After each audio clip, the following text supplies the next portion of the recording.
इनको इनके सेल में डाल दो।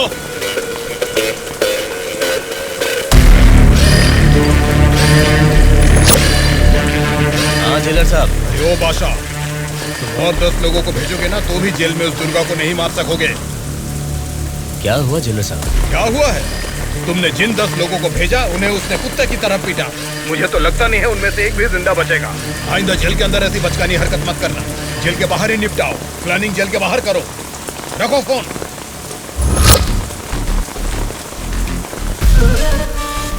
आपके एक इशारे पे आपके लिए काम करने के लिए आपके पीछे 100 लोग हैं जो कुछ भी कर सकते हैं।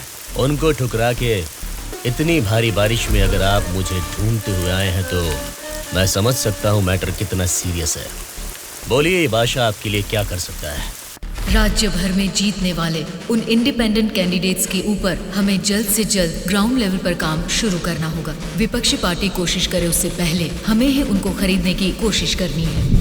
आज इस उम्र में भी इतने सालों से मैं एक विपक्ष की पार्टी ही चला रही हूँ बादशाह। इसीलिए चाहे कुछ भी हो जाए सरकार तो हमारी ही बननी चाहिए बादशाह।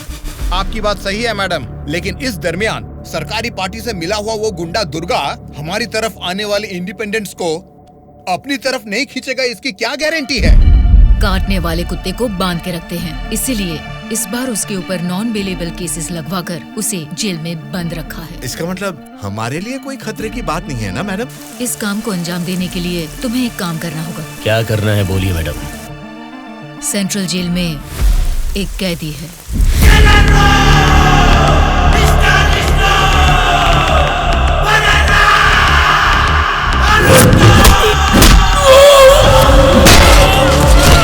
आठ 10 आदमियों को जेल भेजकर उसे मरवाना होगा।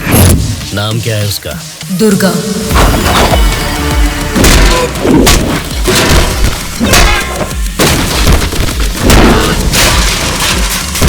He is the most dangerous animal.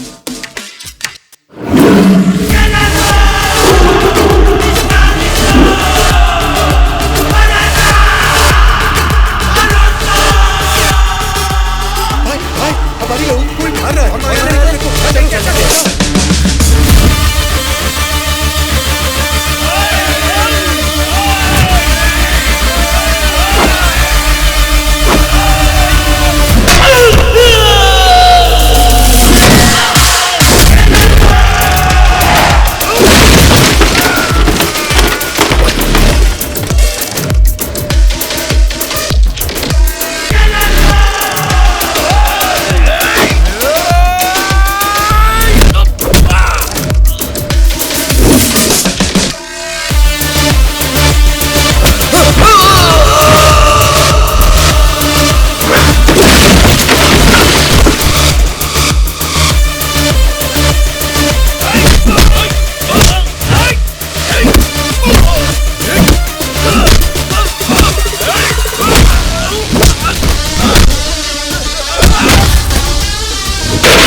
उसे मुझ पे छोड़ दीजिए मैडम, मैं देख लूंगा। ये जेल है, कोई पबजी खेलने का ग्राउंड वाउंड नहीं, समझ गया? बोल क्यों नहीं रहा है? क्यों मारा उन लोगों को? नजरें नीची करो। कायदे में रहोगे तो फायदे में रहोगे मुन्ना, नहीं तो मेरे बारे में तुम जानता नहीं हो, सीधे तिहाड़ जेल में फेंक दूंगा। ए, तुम लोग क्या देख रहे हो? इसे ले जाके सेल में डाल दो। जेलर साहब। क्या हुआ बादशाह, बात क्या है? मैं अपने 10 छोकरों को आपके जेल भेज रहा हूँ। इस बार किसे टपकाना है? दुर्गा नाम है उसका। दुर्गा बोले तो वो सरकारी पार्टी का आदमी है ना? हाँ साहब, वही है। उसको उड़ाने के लिए अपोजिशन वालों से कितना लिया है और उसमें मेरा कमीशन कितना है? हमेशा की तरह आपके अकाउंट में ट्रांसफर हो जाएगा। स्टेट में इस बार भी हमारी सत्ता आने वाली है, इसलिए कल मेरे फार्म हाउस पर आप सबके लिए एक पार्टी रखी है। Hello sir, CM sir. Central jail से जेलर मधुसूदन बोल रहा हूँ सर। आपको एक खास बात बताने के लिए ही मैंने फोन किया। क्या बात है, बोलो। जेल में आए हुए आपके लोगों को मारने के लिए अपोजिशन वालों ने सुपारी दिया है सर। अगर आपको आपके लोगों की जरूरत नहीं है तो मैं बीच में नहीं आऊंगा, लेकिन अगर आपको इनकी जरूरत अभी भी है तो अपनी जान पर खेलकर भी मैं उन्हें बचा लूंगा। अब आप बताइए, आप किन लोगों को मैं बचा लूं या फिर उनके हवाले छोड़ दूं? मुझे जरा 10 मिनट का टाइम दीजिए। ठीक है सर, मैं आपके कॉल का इंतजार करूंगा।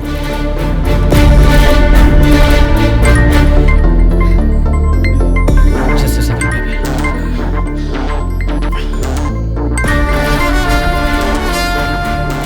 हेलो मामा, बोलिए। जेल में दुर्गा को उड़ाने के लिए ऑपोजिशन वाले प्लान कर रहे हैं।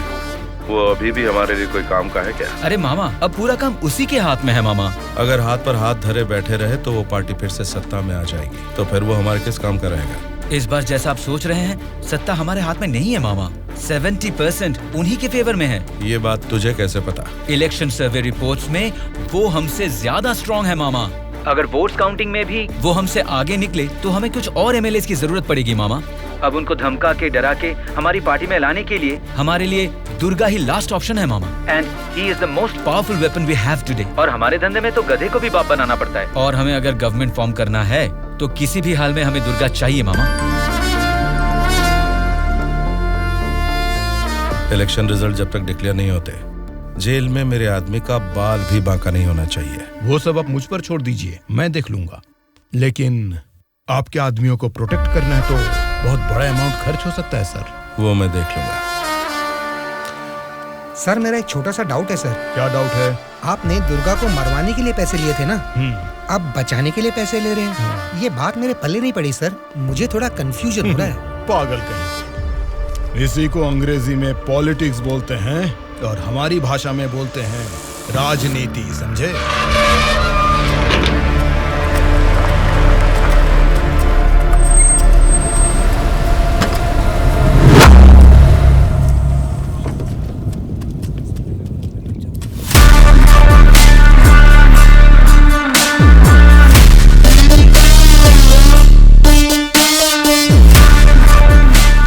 ये लोग फिर से जेल में आ गए ना। अब लगता है जेल में कोई बड़ा कांड होने वाला है।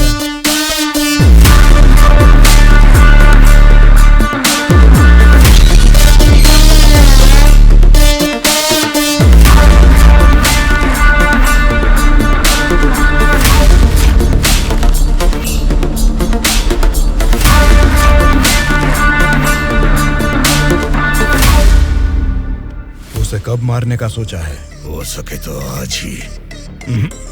आज छोड़ देना, कल विजिटिंग आवर्स है, मुमकिन नहीं होगा। परसों मारने का प्लान बनाओ। ठीक है फिर, लेकिन एक बात अच्छी तरह से समझ लो, दुर्गा को मारने के लिए मैं तुम लोगों को आधे घंटे का टाइम दे सकता हूँ। आधे घंटे में ही काम निपटाना होगा, और अगर नहीं मार सके तो उसे दोबारा मारने का मौका नहीं मिलेगा। जाओ।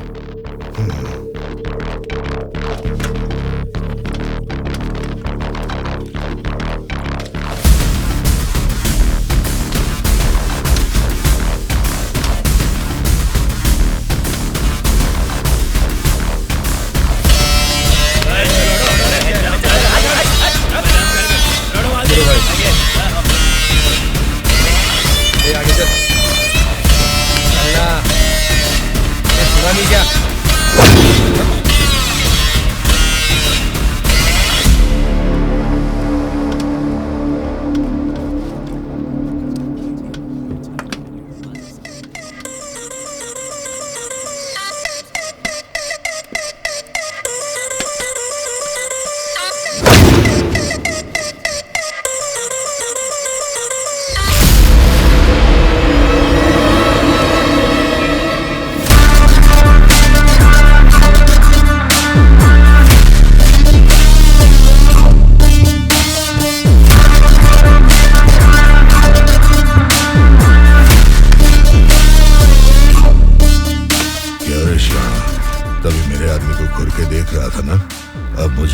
मुझे भी देख ले एक बार। ए, बहरा है क्या? आंखें निकाल कर गोटियां खेलूंगा। ए, बोलना। तेरे से बात करे ला रे, समझ में नहीं आता भाई क्या बोल रहा है। ए, देखना, एक बार देख मुझे।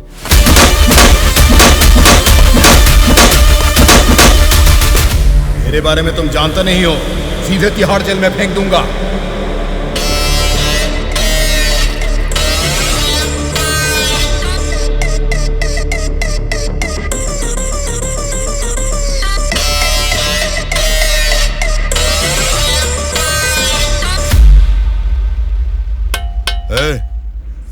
तुझसे मिलने कोई आया है, मिलने।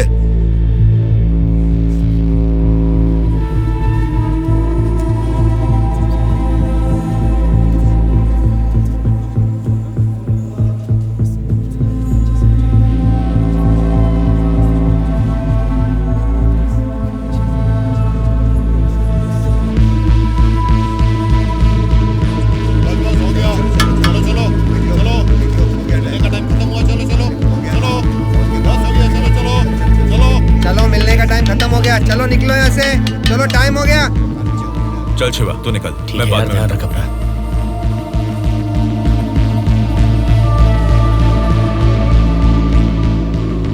शिवा, भावना कैसी है? देखा, अभी याद आई ना तुझे उसकी? मुझे लगा तू भूल गया था।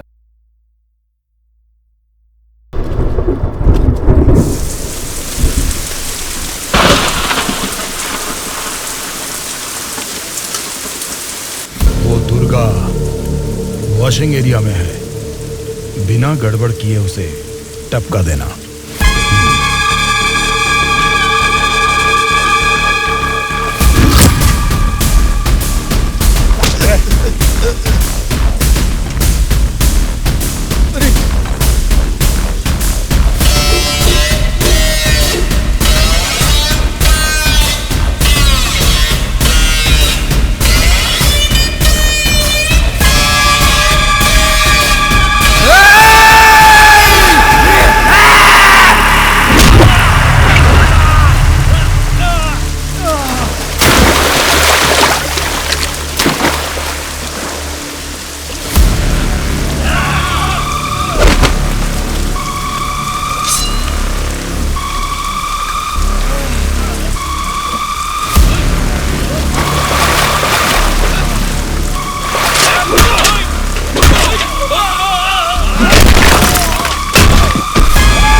इनको इनके सेल में डाल दो।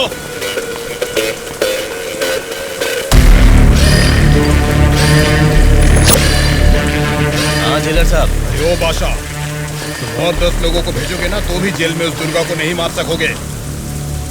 क्या हुआ जेलर साहब? क्या हुआ है? तुमने जिन 10 लोगों को भेजा उन्हें उसने कुत्ते की तरह पीटा। मुझे तो लगता नहीं है उनमें से एक भी जिंदा बचेगा। आइंदा जेल के अंदर ऐसी बचकानी हरकत मत करना। जेल के बाहर ही निपटाओ। प्लानिंग जेल के बाहर करो। रखो फोन।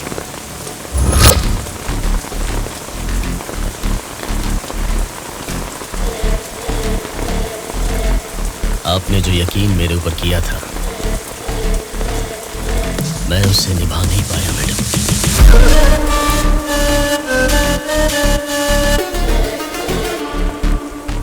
आप ये गन लीजिए मैडम। इस गन से मुझे अभी इसी वक्त यहीं पे मार दीजिए, नहीं तो मुझे एक और मौका दीजिए। मैं खुद जेल में जाकर उस दुर्गा को मारूंगा।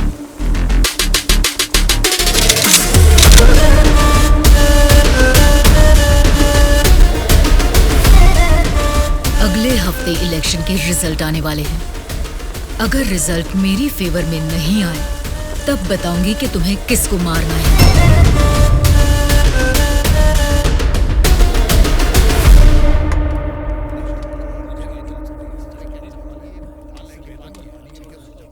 मेरा नाम दुर्गा है। सूर्या। कल मुझे बचाने के लिए थैंक्स।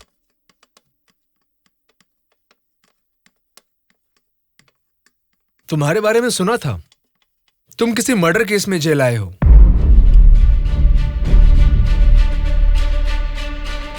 सूर्या, अगर तुम मेरे साथ काम करना चाहते हो तो कहो, मैं तुम्हें इस जेल से बाहर निकाल सकता हूँ और तुम्हारे ऊपर जितने केसेस हैं वो सब मिटा सकता हूँ। वो कैसे? मेरी सरकार में अच्छी जान पहचान है। अगर तुम हमारे साथ काम करना चाहते हो तो कहो, हमारी पार्टी सत्ता में आते ही तुम्हारे ऊपर से सारे केसेस हटवा दूंगा। तुम सच में मेरे ऊपर से वो केस निकलवा दोगे तो मैं तुम्हारे साथ मिलकर कुछ भी करने के लिए रेडी हूं। तो आज से हम दोनों फ्रेंड्स।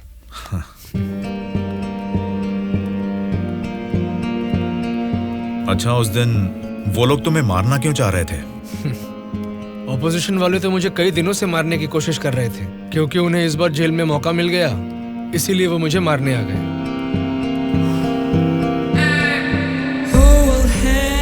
अगर उस दिन वो लोग तुम्हें मार देते तो? क्या होता? जेल में तुम्हारे जैसे अच्छे फ्रेंड को खो देता।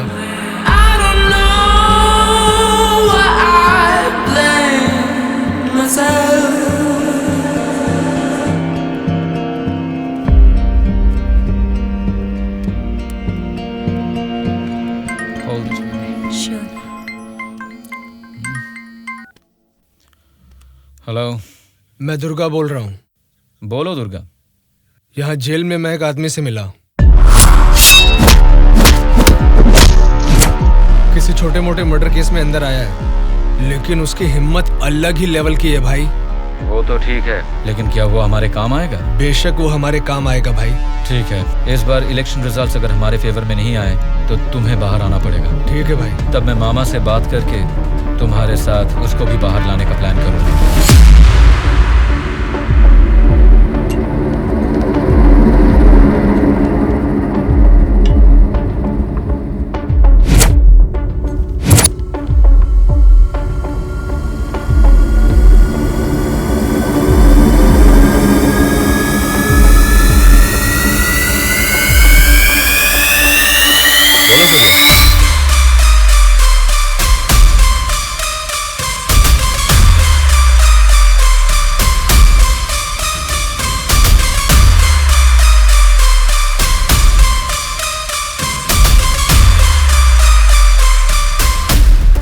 देखो सूर्या, ये सोसाइटी नहीं बदलेगी, ना ही जनता। ये 100 साल के इतिहास में तुम्हें कभी लगा है कि वोट डालने का तरीका बदला है? हमें क्या लेना है सूर्या, मेरी बात सुन, ये सब अभी से छोड़ दे। देखो शिवा, जैसा तू बोल रहा है ये समाज नहीं बदला होगा, पब्लिक ने वोट देने का तरीका भी नहीं बदला होगा, लेकिन पब्लिक को पालने वाले नेता लोगों को हमें बदलना है यार। 40 दिन के इंतजार के बाद हुआ पर्दाफाश। जीते हुए उम्मीदवार जश्न मना रहे हैं तो हारे हुए उम्मीदवार उसकी वजह ढूंढने में जुट गए हैं। जनता के वोट ये बता रहे हैं कि उन्हें किसी से कोई बैर नहीं। दोनों मेजर पार्टियों को इलेक्शन में लगभग एक समान वोट मिले हैं। राज्य के पूरे 120 असेंबली सीटों में से सरकारी पार्टी को 48 सीट मिले हैं, वहीं ऑपोजिशन पार्टी को 52 सीट मिले हैं। बाकी 20 सीटें इंडिपेंडेंट एमएलएस को मिले हैं और वो ही तय करेंगे कि राज्य में सरकार किस पार्टी की बनेगी। अब उनमें से कितने लोग कौन सी पार्टी को समर्थन करेंगे, राज्य की सत्ता कौन सी पार्टी को जाएगी, ये सब जानने के लिए शक्ति परीक्षण होने तक सबको इंतजार करना ये क्या है सर? इस बार ऐसे कैसे हो गया? अब हम क्या करेंगे सर? इस बार भी गवर्नमेंट हमारी ही बनेगी।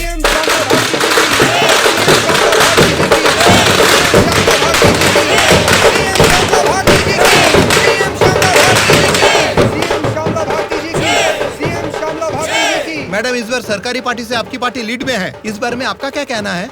जनता को अब हमारे ऊपर यकीन आ गया है, इसलिए इस बार हमारी पार्टी लीड में है। Thank you. श्यामला भारती जी की, सीएम श्यामला भारती जी की, सीएम श्यामला भारती जी की, सीएम श्यामला भारती जी की, सीएम श्यामला भारती जी की, सीएम श्यामला भारती जी की, सीएम श्यामला भारती जी की, सीएम श्यामला भारती जी की।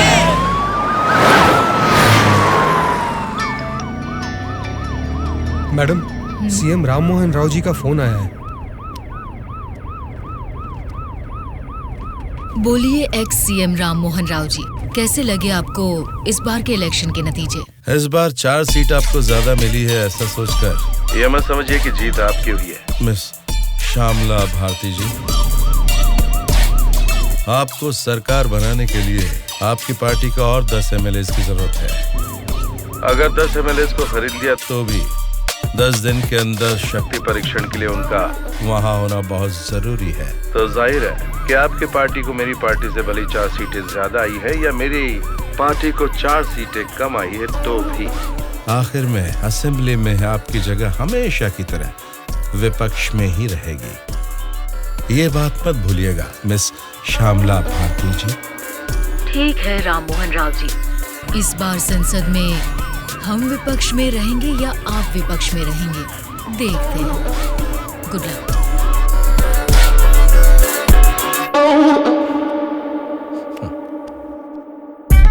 ये जानते हुए कि हमारी पार्टी लीड में है, ये राम मोहन राव कॉन्फिडेंटली कह रहा है कि हमारी पार्टी जीत नहीं सकती। इससे ये साफ पता चलता है कि हमारी पीठ पीछे साजिश हो रही है। हम एक लीडिंग पार्टी है, हमें हमारी पार्टी को सत्ता में लाने के लिए उन 20 इंडिपेंडेंट्स को हमारी पार्टी में लाने का कोई न कोई तरीका ढूंढना होगा। हमें उन 20 लोगों को जल्द खरीदना होगा मैडम, और उसका केवल एक ही रास्ता है। कौन सा रास्ता? अनंतगिरी में 20 साल से ना हारने वाले कल्याण प्रसाद को हमें सबसे पहले खरीदना होगा मैडम। उसी को क्यों?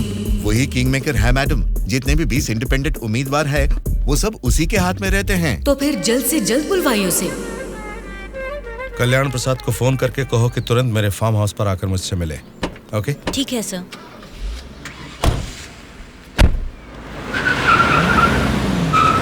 लगता है सब लोग आ गए हैं, तेरी वजह से ही लेट है।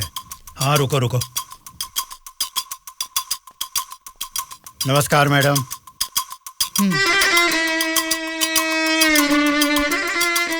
मैडम, डायरेक्टली पॉइंट पर बात करेंगे, इससे दोनों का टाइम बचेगा। मैं भी सीधे पॉइंट पर आकर बात करूंगी। आपके 20 एमएलए को हमारी पार्टी को समर्थन देना होगा। इसके लिए आपके एक एमएलए की कीमत बताइए। एक एमएलए ने अपने मतदान क्षेत्र में जीतने के लिए तकरीबन 50 करोड़ रुपए खर्च किए हैं। एक एमएलए को 100 करोड़ दे दीजिए। क्या मतलब? एक एमएलए को 100 करोड़? मतलब इसके हिसाब से 20 एमएलए को 2000 करोड़? हाँ मैडम। इतना क्यों? मार्केट में आजकल रेट बहुत बढ़ गए मैडम। एक जमाने में खाना पकाने का तेल 100 रुपए लीटर मिलता था और अब 230 रुपए हो गया है। फिर भी लोग खरीद रहे हैं ना। वैसे जनता के बारे में हम कुछ सोच रहे हैं क्या? नहीं ना। इसीलिए जैसे चीजों के दाम बढ़ गए हैं, वोटर्स ने भी अपने रेट बढ़ा दिए हैं मैडम। एक टाइम पे 1000 रुपए में मिलने वाले वोट अब 5000 में मिलते हैं। यहाँ कोई भी कैंडिडेट को देख के वोट नहीं डालता मैडम, वो वोट डालता है कैश देखकर ही। मतलब आपके एमएलए को हमारी पार्टी को समर्थन देना है तो आपको 2000 करोड़ देने होंगे, सही कहा? 2000 करोड़ नहीं मैडम। तो फिर? 2500 करोड़। मतलब 2500 करोड़ रुपए। यस। वो 500 करोड़ किसके लिए? वो मेरा कमीशन है मैडम। आपका कमीशन 500 करोड़ है? जी मैडम, मैं आपको कोई प्याज टमाटर थोड़ी ना बेच रहा हूँ। इस राज्य की सत्ता 5 साल के लिए दे रहा हूँ आपको। इसके बदले में एक छोटी सी 500 करोड़ की रकम कमीशन लेने में कोई गलती नहीं है madam.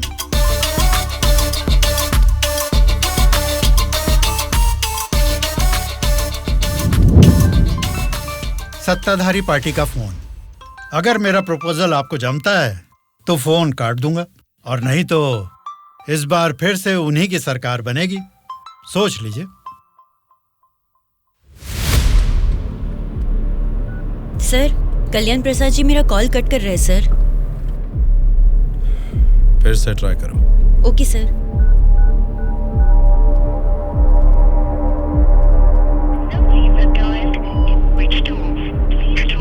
Sir, phone switch off आ रहा है सर। ठीक है, उसे वॉइस मैसेज भेज दो। Okay sure sir. आपने 2500 करोड़ मांगे जो मैं दे रही हूँ। कोई गलती नहीं होनी चाहिए। शक्ति परीक्षण वाले दिन हमारे 20 एमएलए आपके पीछे दुम हिलाते हुए चलेंगे। आप जहाँ साइन करवाएंगी वहाँ करेंगे। अब आप सीएम पद की शपथ लेने के लिए तैयारी कीजिए मैडम। लेकिन उसके पहले हमें एक काम करना है। वो क्या है मैडम? आपने मुझसे हाथ मिला लिया है, ये खबर राम मोहन राव को जरूर पता चल जाएगी। हमें हमारे एमएलएस को सेफ रखना होगा। इसलिए उन सभी एमएलएस को राम मोहन राव से सेफ रखने के लिए मैंने बेंगलुरु में एक स्टार होटल पूरा बुक कर लिया है। शक्ति परीक्षण होने तक वो सारे उधर ही रहेंगे। आपके एमएलएस के साथ हमारे एमएलएस को भी मिलाकर उधर भेजेंगे तो वो सब साथ में वहाँ सेफ रहेंगे। आपकी बात सही है मैडम, पर उस राम मोहन राव के डर से सिटी से इतनी दूर बेंगलुरु में एमएलएस को रखने की जरूरत नहीं है मैडम। वो क्या है ना, शहर के बीचों बीच मेरे कंट्रोल में एक जगह है जिसके बारे में किसी को नहीं पता। ये 10 दिन हम अपने एमएलएस को वहीं छिपाएंगे तो टाइम भी सेव होगा और अपने लोग अपने ही साथ हैं, ये भरोसा भी रहेगा। लेकिन उतनी सेफ प्लेस इस सिटी में कहाँ है? सॉरी मैडम, शक्ति परीक्षण होने तक उस जगह के बारे में मैं आपको भी नहीं बताऊंगा। ठीक है, फिर आपके एमएलएस के साथ हमारे एमएलएस को भी आपकी बताई हुई जगह पर भेजूंगी। देखना कोई भूल ना हो। Okay madam. सत्या। हाँ सर। सर, श्यामला भारती जी ने कल्याण प्रसाद जी को 2500 करोड़ में खरीद लिया। अब हमारी हालत क्या होगी सर? हमारी सरकार गिर गई क्या? सर, इलेक्शन में मैंने 100 करोड़ खर्च किया। अब मेरा क्या होगा सर? बताइए सर। मेरा क्या होगा? बस चुप हो जाओ। परेशान होने की जरूरत नहीं है। शक्ति परीक्षण में अभी टाइम है। मैं जानता हूं मुझे क्या करना है। आपकी बात मुझे समझ आ गई। अभी मुझे क्या करना है बोलिए। अनऑफिशियली किसी भी हालत में दुर्गा मुझे जेल से बाहर चाहिए, चाहे जितने भी पैसे लग जाएं। तुरंत जेलर से बात करके काम को अंजाम दो। ठीक है मामा, पर एक रिक्वेस्ट है। बोलो क्या है? दुर्गा के साथ एक और आदमी को जेल से बाहर निकलवाना है मामा। कौन है वो? उसका नाम है सूर्या। उसकी गट्स, उसकी हिम्मत, वो अलग ही लेवल की है। हो सकता है, लेकिन किसी भी अनजान आदमी के ऊपर इस तरह से आंख मूंद कर भरोसा कैसे कर सकता? ये स्टेट गवर्नमेंट का मामला है।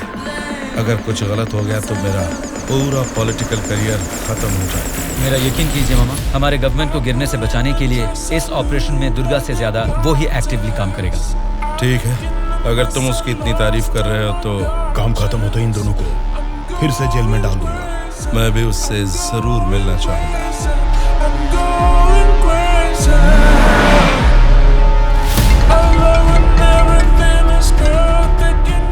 हेलो मैडम, मुझे आपको एक इन्फॉर्मेशन देनी है। हाँ बोलिए। जेल से दुर्गा भाग गया है। अपने एमएलएस को संभालिए।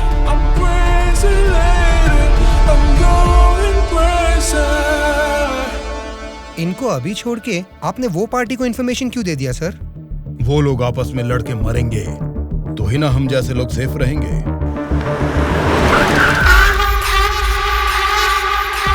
आज रात यहीं पे रुकना। कल सवेरे 8 बजे मामा से मीटिंग हो सकती है।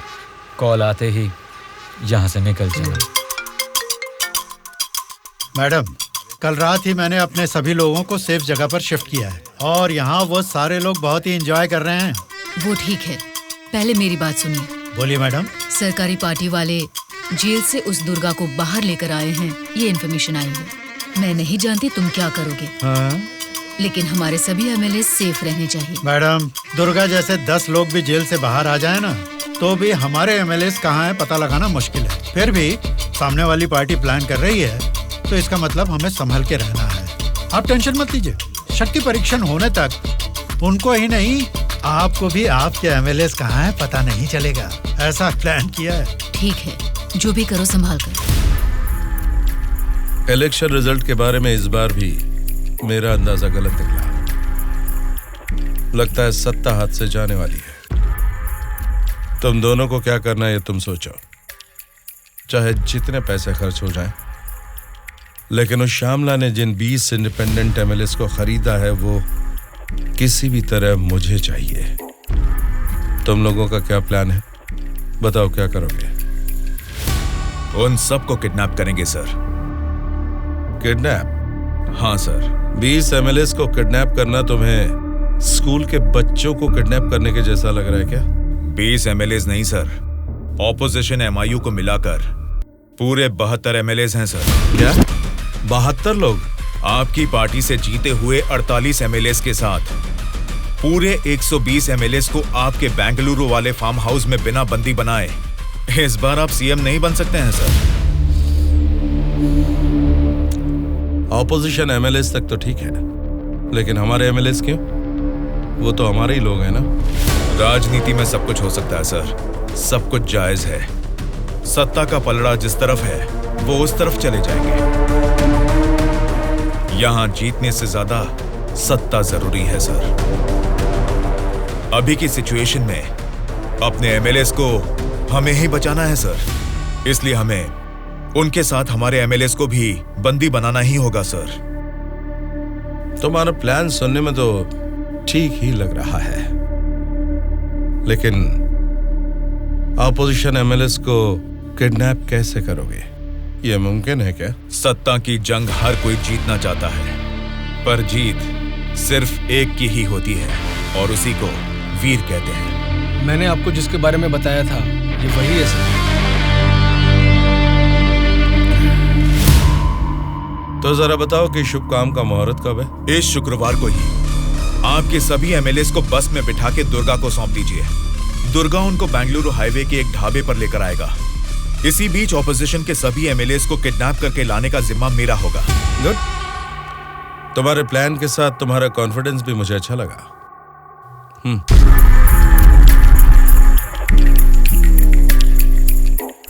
इस बैग में 2 करोड़ है, इसे सिर्फ एडवांस ही समझो।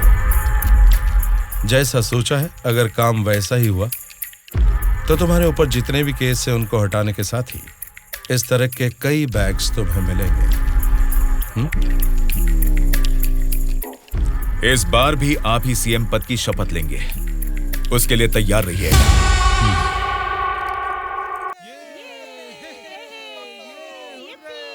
कल्याण प्रसाद के फोन का लास्ट कॉल लोकेशन कल रात 11 बजे का गुलजार हाउस में दिखा रहा था।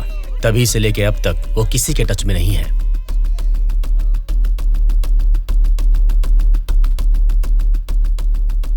तो फिर वो पक्का गुलजार हाउस में ही है। हाँ बोलो।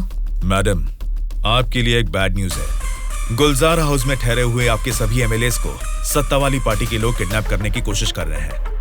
आप फौरन उनको वहां से कहीं और शिफ्ट करवाइए, नहीं तो सीएम नहीं बन पाएंगी। लेकिन तुम कौन हो? आपका हितैषी हूं।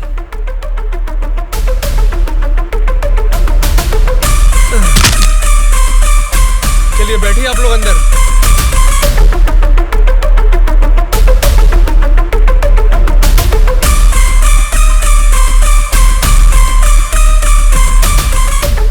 बोलिए मैडम। कहाँ हैं आप? मैं नहीं बता सकता। मैं सीरियसली कुछ पूछ रही हूँ, उसका सीधा जवाब दीजिए। मैं भी सीरियसली ही बोल रहा हूँ मैडम, नहीं बता सकता। आप सब गुलजार हाउस में हैं, ये बात मैं अच्छी तरह से जानती हूँ। वो कैसे मैडम? गूगल मैप पे भी सर्च करने पर इस जगह के बारे में किसी को पता नहीं चलता। सिर्फ मुझे ही नहीं बल्कि सरकारी पार्टी वालों को भी पता है कि आप सब कहाँ छुपे हो। अब क्या करें मैडम? उनके वहाँ पहुँचने से पहले निकलो वहाँ से और अपने साथ सभी एमएलएस को वहाँ से शिफ्ट कर दो। लेकिन अभी के अभी इतने एमएलएस को कहाँ शिफ्ट करेंगे मैडम? मैं बस भेज रही हूँ, मेरे बैंगलोर वाले रिसोर्ट में शिफ्ट हो जाओ। समझ गए तुम? समझ गया।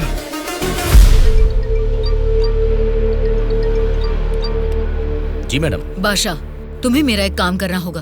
बोलिए मैडम। हमारे सभी एमएलएस को हम अर्जेंटली एक बस से बैंगलोर रिसोर्ट में शिफ्ट कर रहे हैं। हमारी बस सेफली बैंगलोर पहुंचे तब तक तुम्हें उसे फॉलो करना है। ठीक है मैडम। तुरंत अपने आदमियों के साथ बैंगलोर हाईवे पर वेट करो। Okay madam.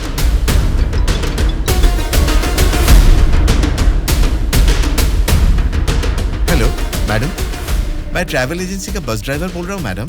कहाँ पहुँचे तुम? मैं बिल्कुल सही लोकेशन में पहुँच गया हूँ मैडम। ठीक है, हमारे लोग वहाँ आएंगे, वेट करो। ठीक है मैडम।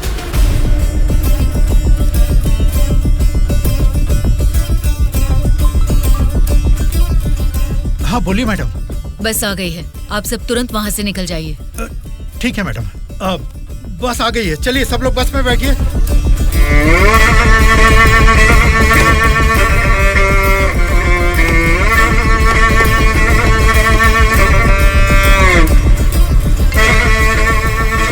मैडम सब लोग बस पे चढ़ गए मैडम, अभी निकल सकते हैं क्या मैडम? Okay madam. बोलो सूर्या। दुर्गा, हमारा प्लान सक्सेस हुआ। अब सभी एमएलएस मेरे कब्जे में हैं। तुम हाईवे के ढाबे पे वेट करो, मैं भी पहुंचता हूँ। ओके। क्या रे, कुछ पता? बोली मैडम। बस निकल गई है और थोड़ी ही देर में बैंगलोर हाईवे एंटर करेगी। अगर कोई भी हमारी बस को फॉलो करता हुआ दिखे तो उसे वहीं मार देना।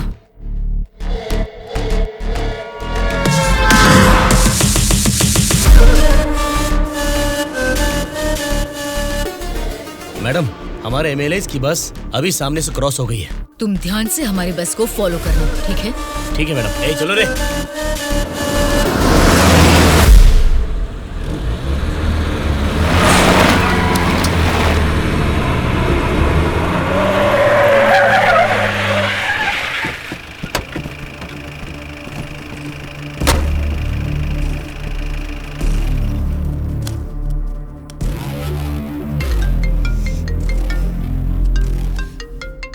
बोलो बादशाह। हाँ मैडम, अभी हमारी बस हाईवे के बाजू में एक ढाबा के पास रुकी हुई है। नाइट जर्नी है ना बादशाह, चाय कॉफी पीने के लिए रुके होंगे। अब इतना भी फोन करके बताओगे? Madam madam. अब क्या हुआ बादशाह? हमारे बस के पीछे ही एक और बस आके रुकी है। और एक बस? हाँ मैडम, देखने में तो सरकारी पार्टी की एमएलए की बस लग रही है। क्या सरकारी पार्टी के एमएलए की बस? हाँ मैडम, पक्का उन्हीं लोगों की बस है मैडम। सच में? लेकिन उनकी बस वहाँ क्यों आई है? पता नहीं चल रहा मैडम। जैसे हम अपने एमएलएज को बैंगलोर भेज रहे हैं, वैसे ही वो अपने एमएलएज को शायद किसी सेफ जगह पर भेज रहे होंगे। हो सकता है, फिर भी दोनों बस एक ही जगह पर एक ही समय पर ये कैसे हो सकता है? तुम एक काम करो बादशाह, हमारे एमएलएज की बस वहाँ से सुरक्षित निकल जाए, तब तक उनकी बस पर तुम कड़ी नजर रखना। ठीक है मैडम।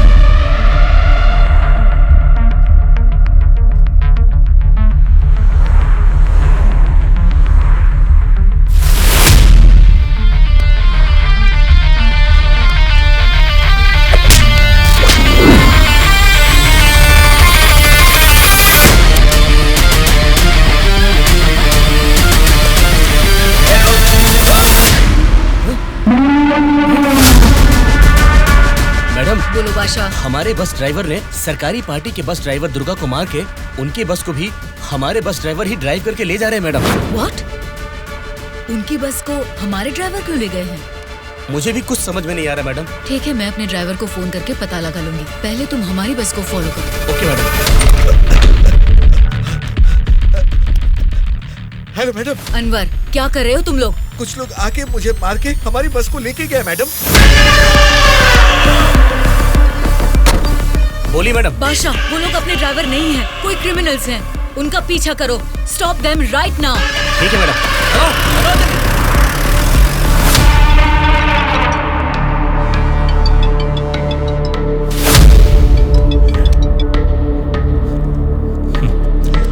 बोलिए श्यामला जी, इस वक्त कैसे याद किया?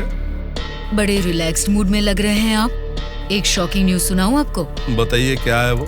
अभी तक मैंने सोचा कि संसद में आपके और मेरे बीच में स्पर्धा है, लेकिन हमारी इस स्पर्धा में किसी तीसरे ने एंट्री ली है। उसने क्या किया है अगर ये आपको बताऊंगी तो बहुत बड़ा झटका लगेगा। वो तीसरा कौन है और उसने क्या किया है ये आप बताएंगी, तभी तो पता चलेगा कि मुझे बड़ा झटका लगेगा या नहीं। जेल में से आपने एक जानवर को बाहर निकलवाया मिस्टर राव। उस जानवर को मारकर उस तीसरे ने हमारे एमएलएस के साथ आपके एमएलएस को भी किडनैप करके वहाँ से भाग गया है मिस्टर राव। अगर मुझे पता चला कि उस तीसरे और आपके बीच में कुछ कनेक्शन है तो मेरी एक बात याद रखना, आपका पॉलिटिकल करियर मैं पूरी तरह से बर्बाद कर दूंगी मिस्टर राम मोहन राव।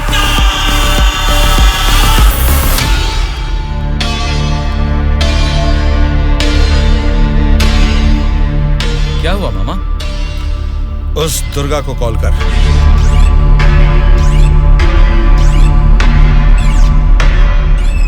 वो फोन नहीं उठा रहा है। उसके फ्रेंड को कॉल कर।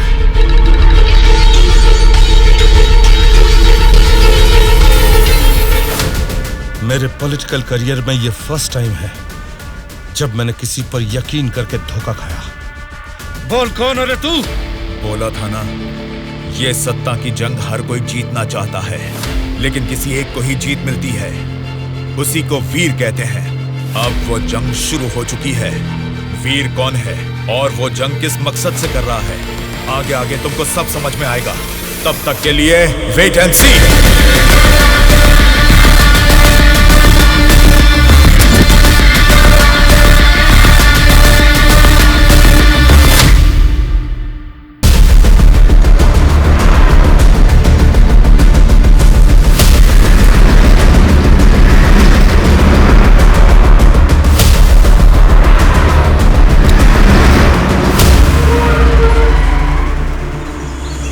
कौन सी जगह है?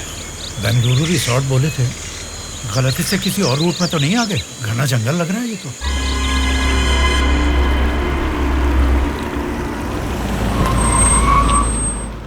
सर वो क्या है कि तुम पर भरोसा करके काम सौंप दिया, इसके लिए तो मुझे खुद को जूते मारने चाहिए। अपना ये चेहरा फिर मुझे कभी मत दिखाना। पता नहीं कहां से एक अनजान आदमी को लाकर मेरे सर पर बैठा दिया। अब देखो उसने क्या किया है। सॉरी मामा। मर जाओ जाकर। उस डीजीपी को फोन करके फार्म हाउस में आने के लिए कहो। ओके मामा। क्या रे, हमारी पार्टी ज्वाइन करने के लिए इस जंगल में आ गए तुम लोग? अरे जब लीड में हम हैं तो तुम्हारी पार्टी में आने की नौबत क्यों आएगी हमें? लीड में हम हैं बोलकर तुम सब लोग हमारी पार्टी में आ गए। देख लो, कुछ अकल है कि नहीं? खाली लीड नहीं, जीतने वाली भी अपनी ही पार्टी है। रुक जाओ, क्या है ये? इतना शोर कर रहे हो? आपस में लड़के कुछ नहीं मिलने वाला। हमें कुछ भी बोलिए, लेकिन हमारी पार्टी को कुछ मत बोलना। समझ गए? जरा सामने आओ और अपनी पार्टी की ताकत दिखाओ। हमारी पार्टी का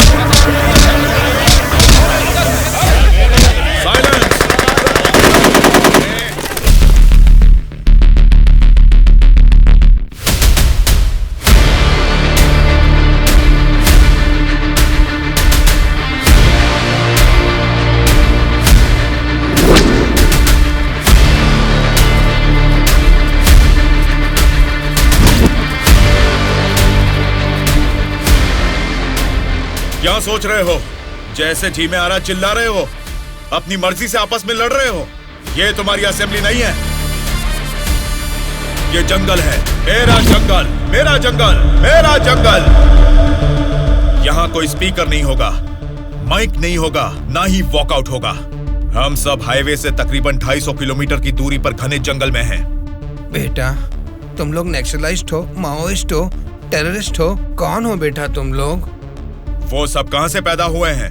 तुम जैसे लोगों की गलती से ही वो लोग पैदा हुए हैं। बेटा, तेरी बात मैं मानता हूँ, लेकिन मैं शुगर पेशेंट हूँ। टाइम पर खा के अगर मैंने दवा नहीं लिया तो मेरी बॉडी कांपने लग जाती है बेटा। तुम हेल्थ मिनिस्टर हो ना? हाँ बेटा।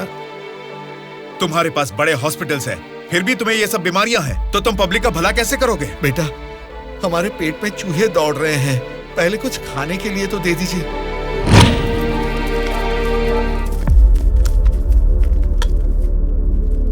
ये क्या खाना है? ये तो जेल के खाने से भी बदतर है। क्यों रे? तेरी राशन की दुकान में यही चावल तो बिकता है, फिर वो लोग कैसे खाते होंगे, कभी सोचा है?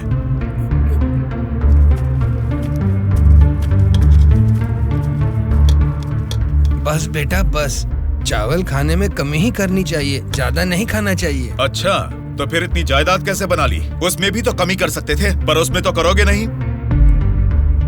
देखो बेटा, तुम्हारी बातें और करतूतें तो कमाल की हैं, लेकिन कमी है तो बस चेहरा नहीं दिखाया तुमने, जरा वो भी दिखा दो। तुझसे देखा नहीं जाएगा। बाप रे, इतना डरावना है तुम्हारा चेहरा? तो फिर देखो। हाँ तो फिर दिखाओ ना।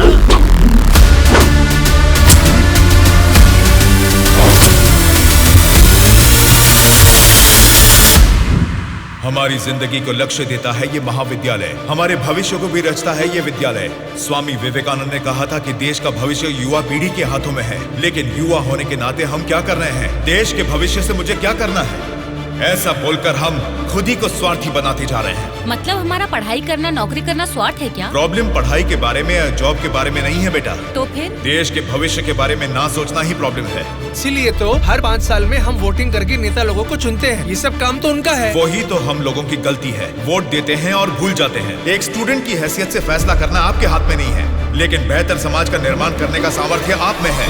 उन लोगों को खड़ा करके पूछने का हक भी आपको है। जब आप लोग ऐसा करेंगे तब स्वामी विवेकानंद की बात सच होगी कि देश का भविष्य युवाओं के हाथों में है।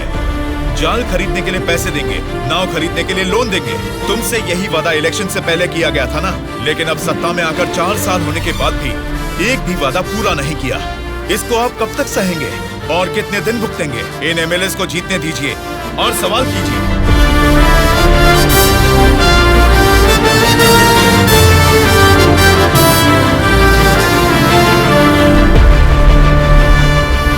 18 साल की उम्र होने के बाद ही हमारे देश में मतदान का हक क्यों दिया जाता है जानते हो? ताकि हम एक सही नेता को चुन सके। लेकिन हम क्या कर रहे हैं? हम बिना सोचे समझे और उनसे पैसे लेकर वोट डाल रहे हैं। अगर ऐसा ही चलता रहा तो कल को आपके बच्चे और फिर उनके बच्चे, हर किसी को इसी तरह की परेशानी होगी। हमें अब बिना सोचे समझे और पैसे लेकर वोट डालने की इस प्रथा को खत्म करना ही होगा। और अगर हमने ऐसा नहीं किया तो सबका नाश निश्चित है। आने वाली पीढ़ी को हम ये बताएंगे कि वोट की जो ताकत है उससे सरकार बदल सकते हैं। जनता की सच्चाई। स्टूडेंट सर, आजकल जनता के सामने समाज के बदलाव की बातें करते रहते हैं सर। आजकल ये फैशन हो गया है सर। ठीक है। हाँ? उसके भाषण की वजह से अपनी इमेज डैमेज नहीं होनी चाहिए। सर, हमें उनकी परवाह नहीं करनी चाहिए, वो लोग कुछ प्रॉब्लम नहीं करेंगे सर। अपने किसी आदमी को बोलो इन पर जरा नजर बनाए रखे। Okay sir. दिल्ली से आते ही इनके बारे में कुछ करेंगे। क्या बताऊं बेटा, इस गांव की समस्या वैसे की वैसी ही है। हमारी समस्याओं को सुनने के लिए कोई वार्ड मेंबर नहीं आता है। सरपंच को तो दिखा ही नहीं, कॉर्पोरेटर काम नहीं करता, और एमएलए के लिए क्या बताऊं, 4 साल पहले हमने उनको जिताया, वो तो ऐसे गायब हुए जैसे गधे के सर से सिंह। उनसे मिलने जाओ तो लात मार के भगा देते हैं।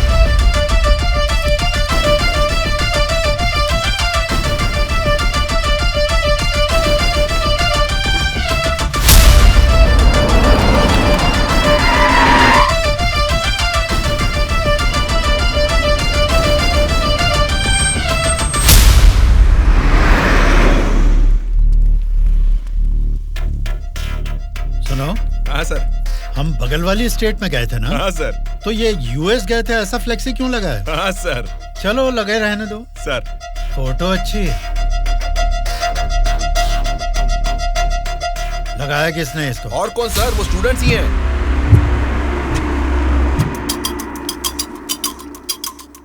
इन पोस्टर्स को देखकर वो एमएलए पक्का रिएक्ट करेगा। रिएक्ट तो करेगा, पर कैसे रिएक्ट करेगा वो पता नहीं चल रहा।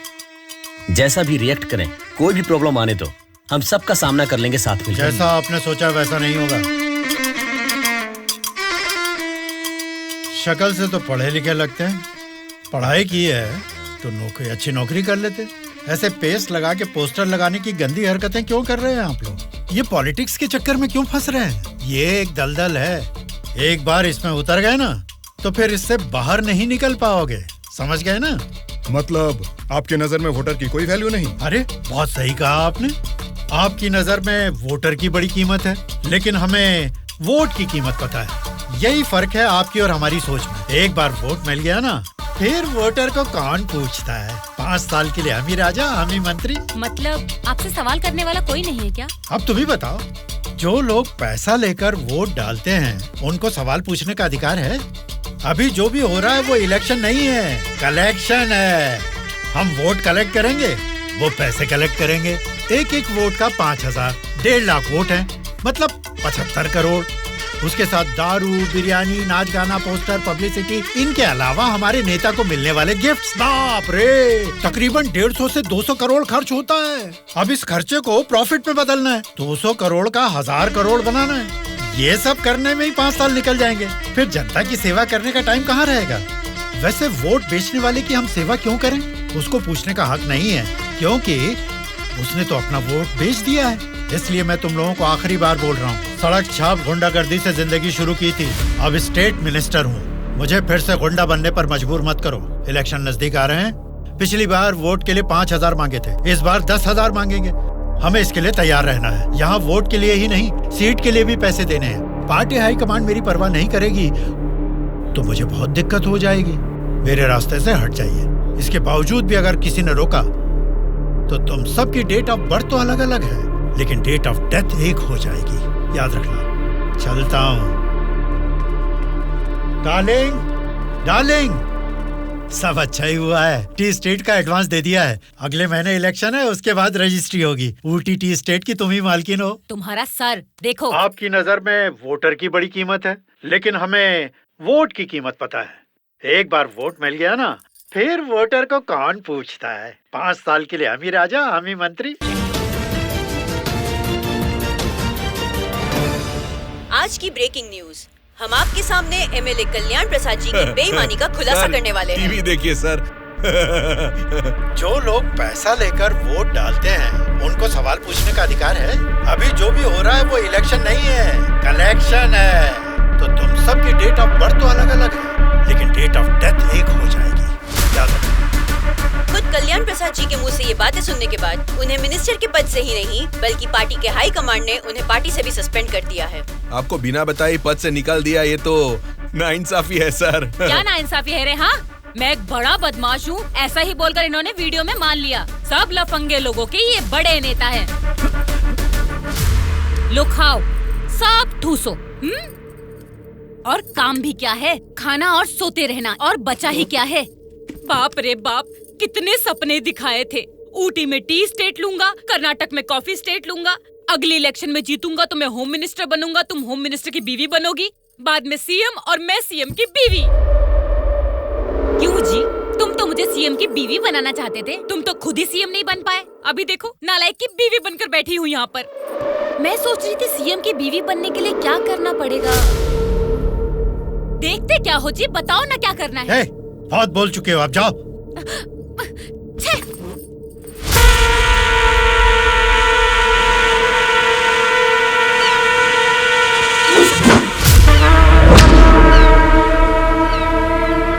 अरे क्या कर रहा है?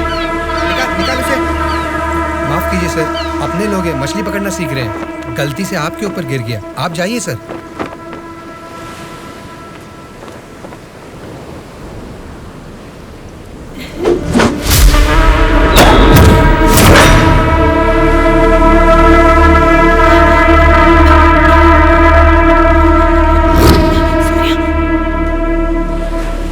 सॉरी सर, मछली पकड़ते समय समुंदर में सब मछलियां तो नहीं पकड़ सकते ना सर। हमारे हाथ में आई हुई मछली पकड़ेंगे, गलत मत समझिए। अब जाइए।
किसने तुम सबको भेजा है? बता, जल्दी बता।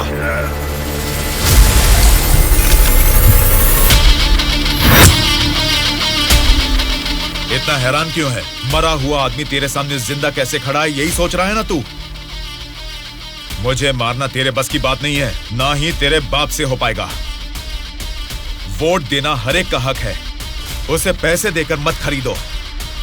एमएलए एक रिप्रेजेंटेटिव होता है जो लोगों की समस्याओं को सरकार के पास लेकर जाता है, बल्कि ये नहीं कि वो उस क्षेत्र का राजा बनकर बैठे। जस्ट एक कर्मचारी है। तुम सब कुछ भूल गए हो, इसलिए याद दिलाने के लिए पोस्टर्स लगाए, लेकिन तुम तो समझ ही नहीं पाए। अब तक तो तुम्हें ही बदलने के बारे में सोचा था, इस चुनाव क्षेत्र के एमएलए को बदलने के बारे में नहीं। लेकिन अब बदलूंगा। अगले इलेक्शन में चुनाव के लिए रेडी हो जाओ। अब की बार कलेक्शन नहीं, इलेक्शन होगा।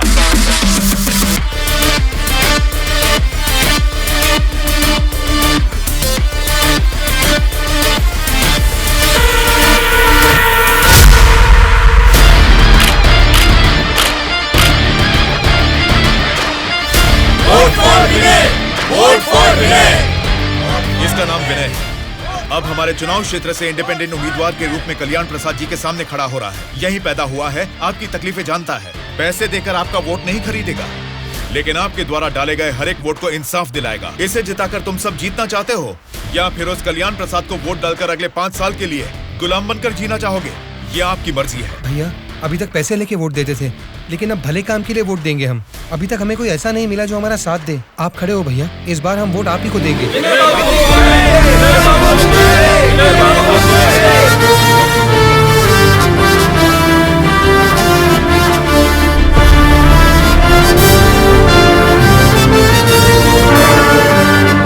ऐसा क्या?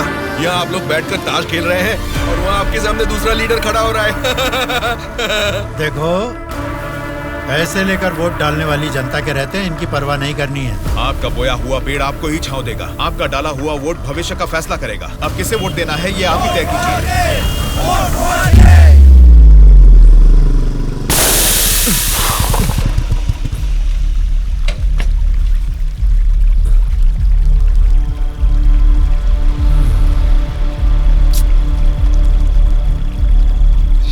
पंचर बना लो, पंचर। क्या बाबू, गाड़ी पंचर क्या? हाँ भाई, जरा अर्जेंटली जाना है, आप पंचर बना दोगे? बनाऊंगा ना। आगे जाके ये हमारे गांव का एमएलए बनेगा। पंचर थोड़ा खट से बना रे। तुम्हारे रोज जाने वाले रास्ते में अचानक तुम्हारी गाड़ी पंक्चर हो गई है, फर्क नहीं दिख रहा है क्या? उसके साथ जैसे गाड़ी पंक्चर हुई तभी पंक्चर वालों का हाजिर होना अजीब नहीं लग रहा है? वैसे तो इलेक्शन में खड़े होना भी अजीब बात है। आप तो एमएलए बन जाएंगे, असेंबली में चले जाएंगे, अपन तो इधर ही रह जाएगा ना। हम तो गुंडागर्दी ही करेंगे, और करेंगे भी तो क्या होगा? मारना, काटना, जलाना और बलात्कार करना। हम किसको मारेंगे, किसको काटेंगे जानते हैं? तेरे दोस्तों को। तेरे दोस्त सूर्या को बहुत बुरी मौत मारेंगे। बाद में बच्चों कौन जानते हैं आप? आपके साथ घूमती है ना वो गोरी गोरी लड़कियां, जैसे चाहे मजे करेंगे। अय्याशी करके मुंबई रेड लाइट एरिया में जाके बेच देंगे उनको, सोच लेना। चलो रे। आप सबको कुछ बताना चाहता हूँ, लेकिन आप लोग गुस्सा मत होना। तो फिर तुम वो बात ही क्यों कर रहे हो जिससे गुस्सा है? अरे वो बात नहीं है। अरे तो अब बता भी दो ना। मैं ये इलेक्शन नहीं लड़ूंगा। What? ए, सच सच बताओ, क्या तुम्हें किसी ने डराया? ऐसा कुछ नहीं है, मैं ये इलेक्शन नहीं लड़ूंगा बस। ए, तेरी आंखों में मुझे डर दिख रहा है। क्या बात है, बोल। हाँ यार, मैं डर रहा हूँ, तो अब क्या करूँ? अगर जान का डर था तो इस इलेक्शन में खड़ा होने के लिए तैयार क्यों हुआ? कल ही नॉमिनेशन की लास्ट डेट है। कल 3 बजे एमआरओ ऑफिस के पास हम सब तेरा वेट करेंगे। तू कल आ रहा है और नॉमिनेशन भी डालेगा। उल्टा सीधा बोलेगा तो इन सब के बारे में तो नहीं जानता, लेकिन मैं तुझे मारकर समुंदर में फेंक दूंगा। याद रखना, कल शाम को 3 बजे एमआरओ ऑफिस। ये चलो रे। कल हम तेरे लिए वेट करेंगे।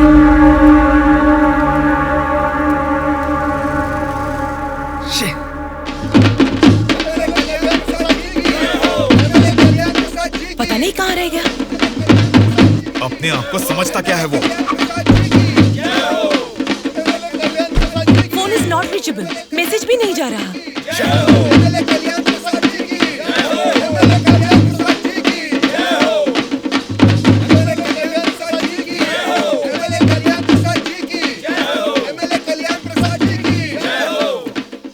संभाल के रखना, बात के कार्यक्रम में काम आएंगे। नमस्कार वोटर महाराज, आपके अनमोल वोट आप मुझे ही देंगे ना? आप ही देंगे। अच्छा मुहूर्त निकलने से पहले नॉमिनेशन करके आता हूँ। नमस्ते।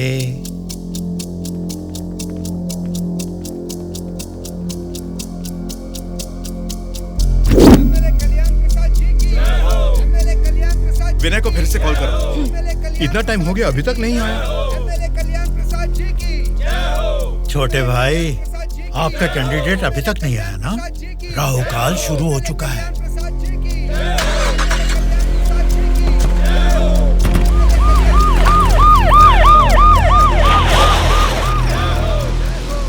हम तुम्हें अरेस्ट करने आए हैं। हमें चलो बताते हैं।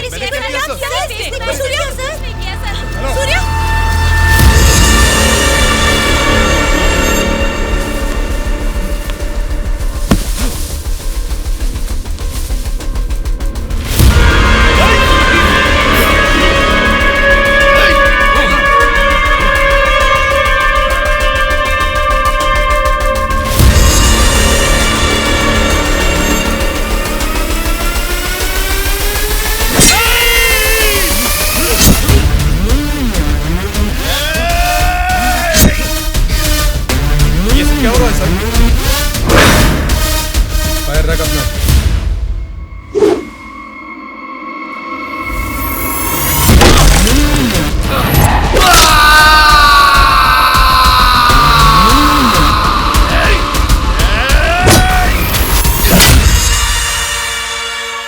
पकड़ रहे इसे। सर, ये सब क्या हो रहा है सर? हो रहा है नहीं, जो हुआ है वो बता रहा हूँ। पकड़ इसे।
इंस्पेक्टर साहब, छोटे भाई से कुछ बात करनी है। Okay sir. छोटे भाई, खुद को ही अकलमंद समझते हो, तुम्हारे रेंज की नहीं है, फिर भी मेरी थोड़ी सी अकल है। तुम्हारे इस्तेमाल किए हथियार को मैंने भी यूज किया, सोशल मीडिया। कल ही नॉमिनेशन की लास्ट डेट है। तू कल आ रहा है और नॉमिनेशन भी डालेगा। उल्टा सीधा बोलेगा तो, लेकिन मैं तुझे मारकर समुद्र में फेंक दूंगा। छोटे भाई, पॉलिटिक्स मतलब एक ऐसा समंदर जिस पे सफर के लिए शिप चाहिए या तो फिर बोट। तुमने खाली हाथ तैरना चाहा तो बीच समंदर में डूब जाओगे। तेरे जैसे नालायक को ही बोट और शिप की जरूरत पड़ती है, मुझे जरूरत नहीं है। मैं तुझे पीछा करके शिकार करके पकड़ूंगा, क्योंकि मैं एक शार्क हूँ, समझा? वो सही में शार्क निकला। पीछा किया, शिकार किया और अब क्या करेगा? हे, चलो यहाँ से। हाँ, चलो चलो जल्दी चलो। निकलो। हाँ, चलो जल्दी चलो। कुछ भी कहो यार, मौसम तो बहुत लाजवाब लग रहा है। पेट में बहुत गड़बड़ है, लगता है इधर ही बैठ के आ जाएगी। भाई, इस उम्र में भी तू टाइम पे हल्का हो जाता है, मतलब तेरा हेल्थ तो एकदम सुपर है मेरे भाई।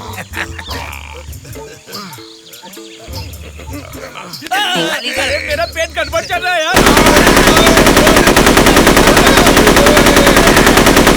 मारे मर रहा हूँ, ऊपर से तुम लोग गोली चला रहे हो। तेरी गोली से हम लोग डरने वाले नहीं है, समझा? ठंडे ठंडे पानी से नहाना चाहिए, जाना है या नहीं। पागल हो गया क्या? कोई अपना लीज खुला छोड़ के नहाता है क्या? मैं तो डर ही गया। मेरे लीज पे बुरी नजर डालता है। घर में बाप भाई है कि नहीं? अभी भी तेरा लीज जीतना ही है, एनाकोंडा नहीं बना पाया। तुम लोगों को लीच और एनाकोंडा में फर्क नहीं समझता है क्या? लीच हो या एनाकोंडा हो, बीन बजाने से भी कोई फर्क नहीं पड़ने वाला है। अरे इस जंगल में बीन ठीक से नहाने भी नहीं देता है, ठीक से हल्का भी नहीं होने दिया, गोलियां पे गोलियां चलाया जा रहा है। ये क्या हाल हो गया हमारा? एक नहीं, दो नहीं, पूरे 120 एमएलएस को प्री प्लान तरीके से किडनैप करके ले गया है। मेरी समझ में नहीं आ रहा क्या करूं। ये सब मैंने किया है। ये बात अगर जनता या मीडिया को पता लगी तो इतने साल की मेहनत से बना मेरा पॉलिटिकल करियर बर्बाद हो जाएगा। आप फिक्र मत कीजिए सर, ये हम पर छोड़ दीजिए। किडनैपर से सारे एमएलएस को कैसे सुरक्षित लाना है ये मुझ पर छोड़ दीजिए। किरण सर, ध्रुवा कहाँ है पता करो और तुरंत मेरे ऑफिस में आने के लिए कहो, तुरंत। Okay sir. मैं चलता हूँ सर।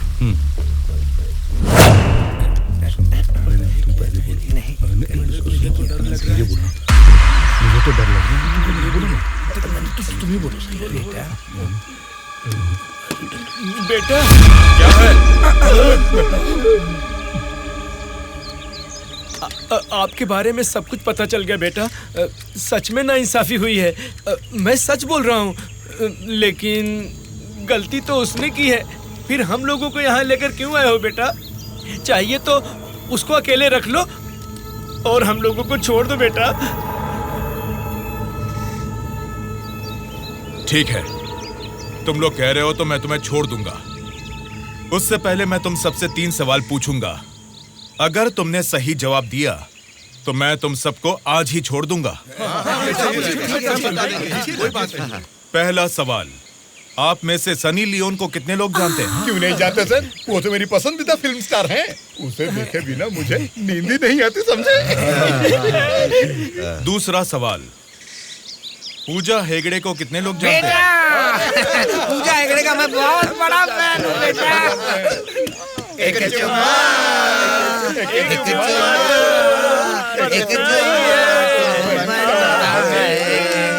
चुम्मा।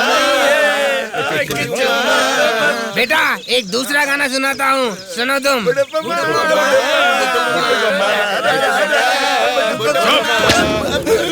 तीसरा सवाल, नारायण स्वामी को कितने लोग जानते हैं? भाई नारायण स्वामी ना, उनका व्रत मैं हमेशा रखता हूँ। तुम सनी लियोन को जानते हो? पूजा हेगड़े ने कितने एक्टर्स के साथ डांस किया ये भी जानते हो?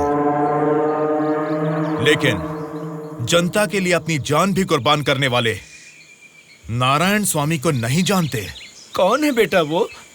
कोई देवता है क्या? हाँ, देवता ही है, लेकिन मंदिर में रहने वाला देवता नहीं, जनता के दिल में रहने वाला देवता, नारायण स्वामी।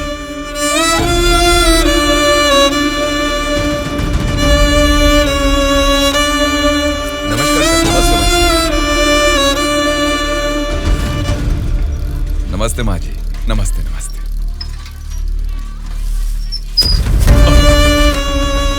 ये क्या किया बहन जी? क्या देख के पता नहीं चल रहा? कचरा है। हाँ वो तो पता चल रहा है, लेकिन कचरे की सही जगह तो कूड़ेदान होती है ना। तो आपने ये कचरा कूड़ेदान में डालने की बजाय यहाँ सड़क पर क्यों फेंक दिया? हमेशा कूड़ेदान में ही डालती हूँ, आज ही जस्ट मिस हो गया। वो अच्छा, अंग्रेजी बोलना जानती हो, लेकिन ये नहीं जानती कि कचरे को कूड़ेदान में डालना चाहिए। ये सब करने से ही बीमारियाँ फैल रही हैं और इंसान बीमार होते जा रहे हैं। जरा उधर देखिए, कूड़ेदान में पूरा कचरा भरा हुआ है। उसे निकालने वाला म्युनिसिपैलिटी से कोई भी दिखाई नहीं दे रहा। 1 हफ्ते से बोल रहे हैं कि आएंगे, लेकिन अभी तक कोई नहीं आया। और तुम कह रहे हो कि मेरे कचरा फेंकने से बीमारी आ जाएगी? हाँ? तेरी बात से ना दुनिया बदले, तेरी चीख किसी तक ना पहुँचे, नाराज न तेरा बल ही है तेरा साथी, दब के न रहूं, विश्वास है तेरी डोले, डर के न रहूं, उम्मीदें तेरे दिल में उठ के न रहूं, जज्बात है तेरे रग में। Hello, municipality office. कौन बोल रहा है? नारायण स्वामी जी है क्या? अरे आपको कैसे पता चला? फोन में कैमरा लगाया हुआ है क्या?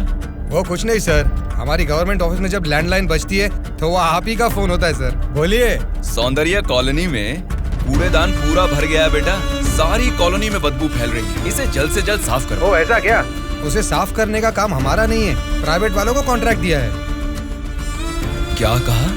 कचरा उठाने का काम भी प्राइवेट लोगों को दे दिया है? तो फिर आप क्या कर रहे हैं? आप जैसे लोगों के सवालों का जवाब दे रहे हैं नारायण स्वामी। ठीक है, उस कॉन्ट्रैक्टर का नंबर दो। हेलो, कॉन्ट्रैक्टर गंगाधर जी हैं क्या? हाँ बोल रहा हूँ। आप कौन हैं? मैं नारायण स्वामी हूँ।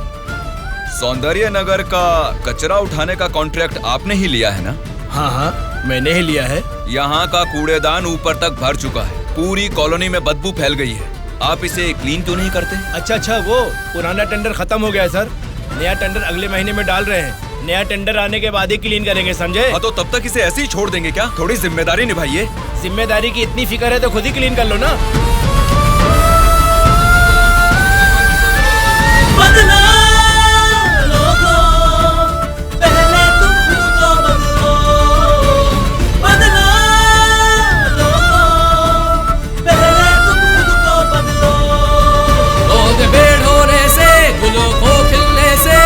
रोके तब ना ऐसा धरती में कोई सूर्य को उगने से, बरखा को गिरने से, रोके जन्मा ऐसा धरती में कोई।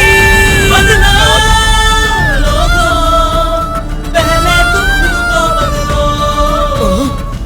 अरे ये क्या कर रहे हो? मैंने अभी सफाई की है। तुम्हें पेशाब करने के लिए यही जगह मिली? वहाँ सामने ही पब्लिक बाथरूम है, वहाँ जाके करो। मैं हमेशा से यहीं पे सुसु करता हूँ। कल से यहाँ पर मत करना। सिर्फ कल ही नहीं करूँगा, परसों भी और आगे भी यहीं पे करता रहूँगा।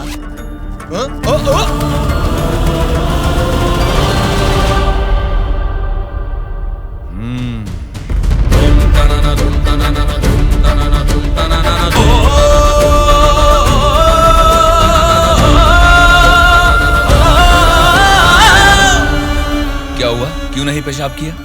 तुम अच्छे लड़के हो, इसीलिए नहीं कर पाए। ये एक बीज है, ऐसे क्या देख रहे हो? इसको फेंक दोगे तो मिट्टी में मिल जाएगा, लेकिन अगर इसे बो दोगे तो उसी मिट्टी को फाड़कर ये जल्द ही पौधा बन जाएगा। तुम इस बीज जैसे ही हो बेटा। ये बीज एक बड़ा वृक्ष बनेगा, खाने को फल देगा, अगर नहीं भी दे पाया तो कम से कम 10 लोगों को छांव देगा, बारिश लाएगा। अगर तुम इसे बो दोगे तो ये बीज बड़ा होके तुम्हारे बाद भी तुम्हारा नाम रोशन करेगा। अब इसे बोना है या फेंक देना है, तुम्हारी मर्जी है।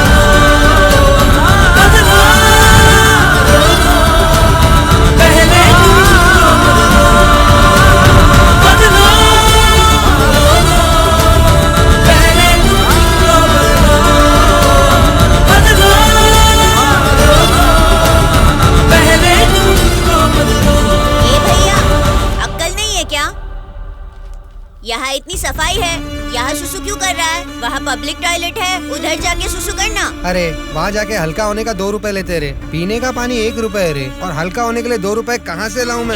चलो जाओ यहाँ से। जा रहा हूँ मैं।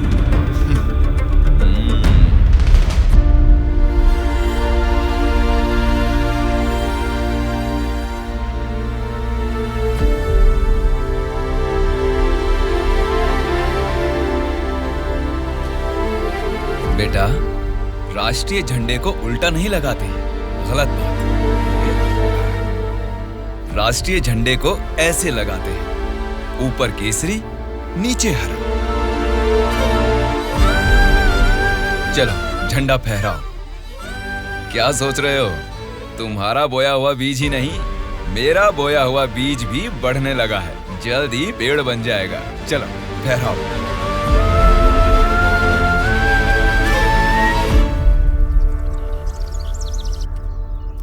तुम्हारे माँ बाप कौन हैं? क्या करते हैं वो? मेरे माँ बाप गांजे का ना धंधा करते थे। पुलिस की पिटाई की वजह से मेरे पापा नहीं रहे और मेरी माँ जेल में है। तो मतलब तुम पढ़ते नहीं हो क्या? पहले पढ़ता था। मेरी माँ ने पढ़ाई बंद करवा के बोला कि गांजे के धंधे में लग जाओ, इसलिए उन्होंने मुझे स्कूल से भी निकलवा दिया। अब मैं स्कूल जाके नहीं पढ़ सकता। मैं पढ़ाऊंगा तो पढ़ोगी? हाँ पढ़ूंगा।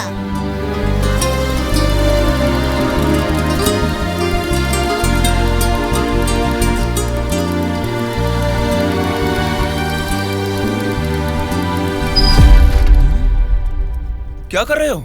स्कूल के बच्चों को दारू बेचना गलत बात है, वो भी इतने छोटे बच्चों को। 18 से कम उम्र वालों को दारू नहीं बेचनी। पता है ना तुम कानून का उल्लंघन कर रहे हो। कौन मैं? कानून की आंखों पर तो पट्टी बंदी है। पट्टी निकालो और अपने पीछे जेब में डाल दो। सिगरेट की दुकान स्कूल के बाजू में हो सकती है, मेरी वाइन शॉप नहीं हो सकती। मैंने कानूनन लाइसेंस लेके ये शॉप यहाँ खोली है। वैसे ही धंधा नहीं होने से हम परेशान हैं और तुम यहाँ आकर उपदेश देकर टाइम और धंधे की वाट लगा रहे हो। पढ़ाई करने वाले बच्चों को ही नहीं, पैसा मिलेगा तो दूध पीने वाले बच्चे को भी दारू बेचूंगा मैं, समझा तू? मेरा धंधा ही धर्म है। एक तो गलत काम कर रहे हो, ऊपर से चिल्ला रहे हो। हाँ चिल्लाऊंगा, क्या कर लेगा तू?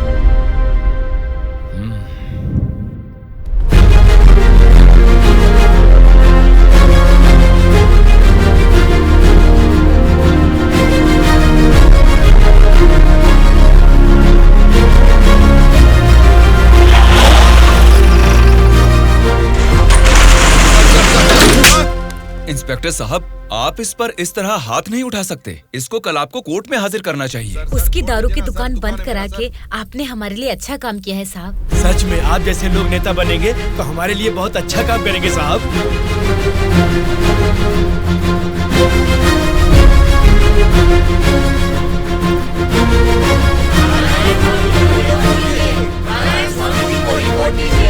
उस दिन जनता ने नारायण स्वामी को बहुत अच्छी मेजॉरिटी से जिताया था। जनता से इतना प्यार पाने के बाद उनके सुख दुख जानने के लिए वो हर एक चौखट पर गए। तभी उनको पता चला कि उनके क्षेत्र से गुजर रही गोदावरी नदी का पानी ना तो जनता को सिंचाई के लिए और ना ही पीने के लिए मिल रहा है। उन्होंने इस मामले को लेकर सरकार की नाकामियों के खिलाफ आवाज उठाई।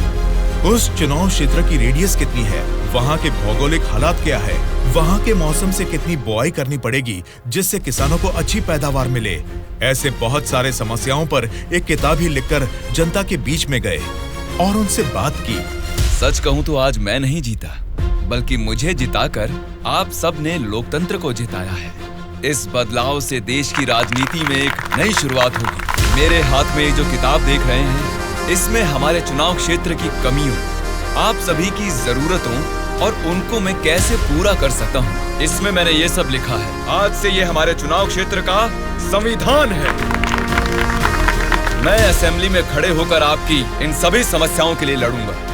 मैं आने वाले 5 सालों में हमारे चुनाव क्षेत्र की गतिविधियां बदलने के लिए भरी असेंबली में पूरी सच्चाई के साथ लड़ूंगा और ये मेरा आप सबसे वादा है।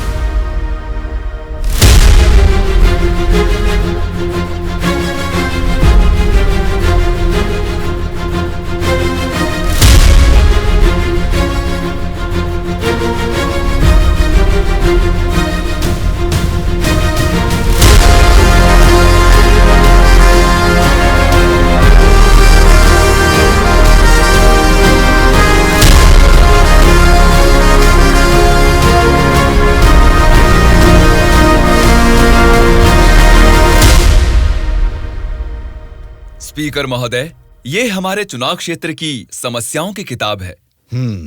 अगर मुझे थोड़ा सा समय मिल जाए तो मैं उन सभी समस्याओं से आपको रूबरू कराना चाहूंगा।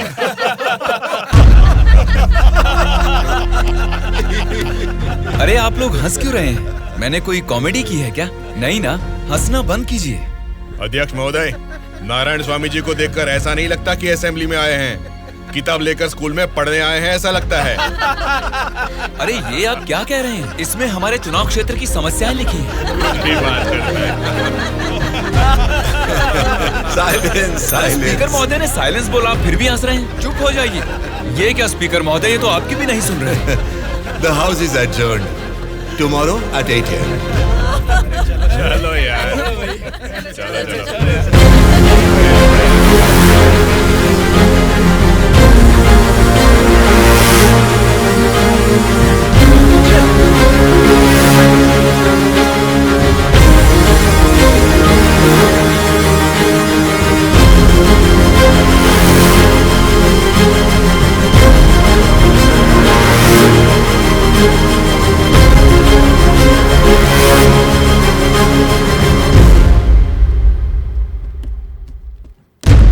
भास्कर रेड्डी जी, आज का अधिवेशन आपसे शुरू करते हैं। अध्यक्ष महोदय, पिछले सरकार की भ्रष्टाचार की वजह से पूरे राज्य का सर्वनाश हो गया है सर। क्यों सर्वनाश हुआ है उसकी वजह बता रहा हूँ अध्यक्ष महोदय। प्रचार तो राम राज्य का हो रहा था, लेकिन राज्य में राक्षस राज्य हो गया है अध्यक्ष महोदय, इसलिए इस तरह बात करनी पड़ रही है। ये क्या बोल रहे हो तुम? हमारी सरकार को राक्षस की सरकार बोल रहे हो? मुंह पे जुबान है तो क्या कुछ भी बोलोगे भास्कर रेड्डी? आगे के 5 साल तुम सत्ता में कैसे रहोगे ये मैं भी देखूंगा। तुम क्या देखोगे? मुंह बंद करके बैठो, नहीं तो बैठ जाएंगे। क्या कर लोगे तुम? मैं क्या करूंगा? हमारी मेजोरिटी कितनी है पता है ना? 100 लोग हैं। अगर हम चाहेंगे तो तुम में से एक भी असेंबली को छोड़कर नहीं जा सकता। हाँ, कुरुक्षेत्र में कौरव भी 100 ही थे, याद है ना? लेकिन अंत में क्या हश्र हुआ उनका? हमने भी हाथ में चूड़ियां नहीं पहन रखी।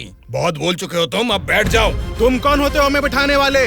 तेरे सामने ही बोल रहा हूँ, अगर हमें गुस्सा आ गया ना तो असेंबली छोड़ के कोई भी बाहर नहीं जा पाएगा, कह रहा हूँ। साइलेंस। क्या कह रहे हो नहीं जा पाएंगे? मतलब मारोगे हमें? दम है तो आ जाना, देखते हैं। ये क्या रे, हम लोग कुछ बोलते नहीं इसलिए सर पे चढ़ गए। तब से तुम ही हमें उकसा रहे हो। हमें उकसाएगा और हम भड़केंगे भी नहीं। हम क्या घूंघट ओढ़ के बैठे हैं? हिम्मत है तो हमको रोक के दिखा। रोज देखना है तो फिर आ जाओ, इधर का इधर ही फैसला कर देते हैं। आ जाओ, आ जाओ, अरे आ जाओ, मैं तो आ जा। बैठ जाइए आप लोग, बैठ जाइए, शांति रखिए। भास्कर रेड्डी जी, मैंने साइलेंस बोला ना, कंट्रोल रखिए। साइलेंस, आप सब लोग बैठ जाइए। साइलेंस। 1 घंटे के लिए सभा को स्थगित करता हूँ। भद्राचलम चुनाव क्षेत्र के एमएलए नारायण जी को मैं बात करने के लिए अनुमति देता हूँ। महोदय, आज इस सभा में मैं इन सभी के सामने एक बात बोलना चाहता हूँ। प्रोसीड। महोदय, यहाँ बैठे सभी लोग जनता के प्रतिनिधि हैं। जनता ने वोट दी इसीलिए ये जीते। वोट देने वाली उस जनता के बारे में कोई बात ना करके इस सभा में एक दूसरे को कोसना, झगड़ा करना अच्छी बात नहीं है साहब। देखा जाए तो ये बेशर्मी है। अध्यक्ष महोदय, नारायण स्वामी जी अपनी मर्यादा का उल्लंघन कर रहे हैं। जनता ने आंख बंद करके वोट डालकर हमें नहीं चुना है। अध्यक्ष महोदय, इनकी मजाल तो देखिए, हमें बेशर्म बोलता है। इस बात के ऊपर तो नारायण स्वामी जी को तुरंत हमसे यहाँ क्षमा मांगनी चाहिए, अभी के अभी।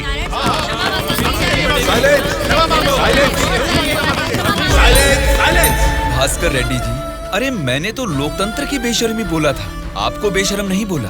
देखिए, इन क्षमाओं और झगड़े से सभा के समय को बर्बाद करने की बजाय हमें मिलकर जनता की जरूरतों और समस्याओं के बारे में बात करनी चाहिए। मतलब हम यहाँ झगड़ा करने आए हैं क्या? हमारे मुख्यमंत्री और हमें जनता का पालन कैसे करना है तुम बताओगे? अध्यक्ष महोदय, यहाँ पर आए सारे नेताओं से नारायण स्वामी जी को क्षमा अभी के अभी मांगनी ही होगी।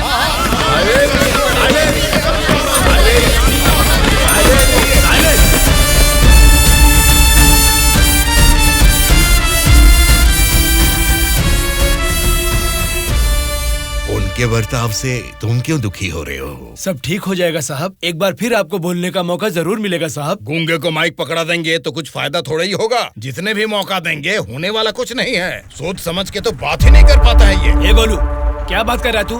पागल हो गया क्या? मुंह बंद करके यहाँ से निकल जा, जा। उसकी बातों का बुरा मत मानिएगा साहब। उसने कुछ भी गलत नहीं कहा सुबैया। तुम उसकी बातों में गुस्सा देख रहे हो और मैं उन बातों के पीछे छिपी वजह।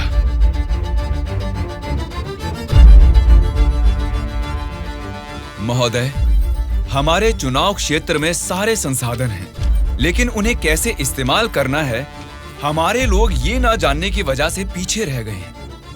इस बारे में सरकारी पार्टी को कई बार विनती करने के बाद भी वो लोग फंड्स अलॉट नहीं कर रहे हैं। अगर ऐसा ही रहा तो हमारे चुनाव क्षेत्र की जनता हम पर भरोसा कैसे करेगी? बोलिए महोदय।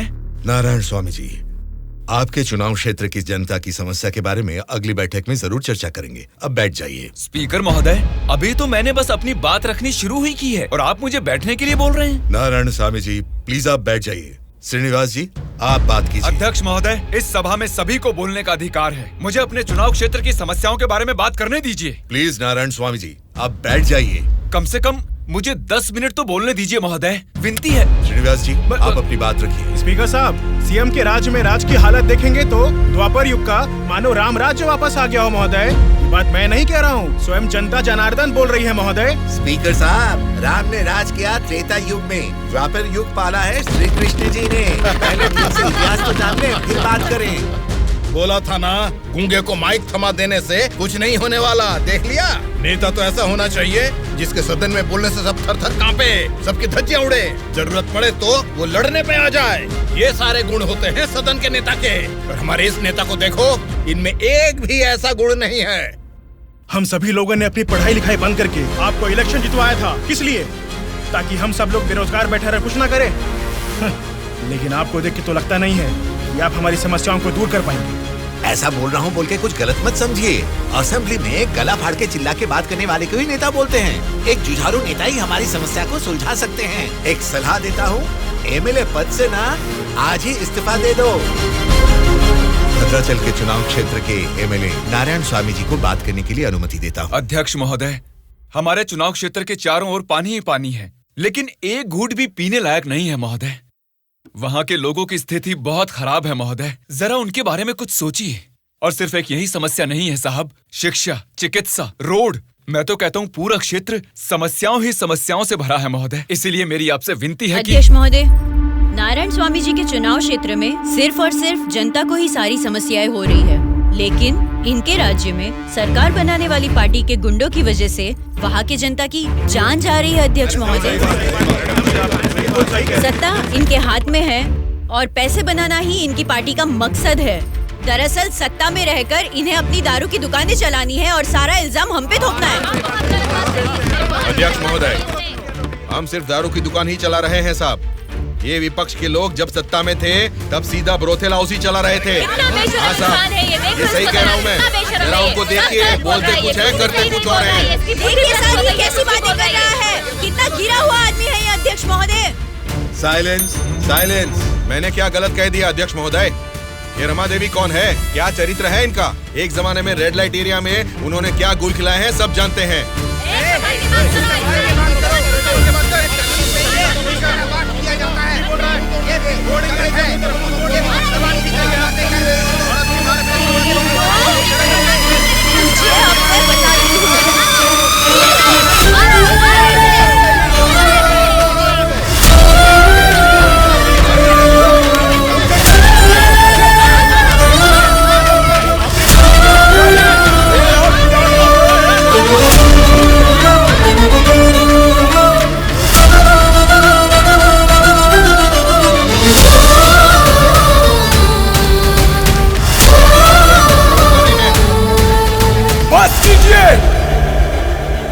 अरे ये संसद है या फिर कुरुक्षेत्र है? शर्म आनी चाहिए तुम सबको। सरकारी पार्टी को जवाब देना है, विपक्ष की पार्टी को सवाल करना है। आप सब देखिए क्या कर रहे हैं। क्या इसीलिए जनता आप लोगों को जिता के यहाँ तक भेजती है? जनता को बदलना है, जनता बदलनी चाहिए, तब से यही सब चिल्ला रहे हैं। 5 करोड़ की जनता में से सिर्फ 299 लोग ही यहाँ आए हैं। मतलब बदलना जनता को नहीं है, बल्कि हमें बदलना चाहिए।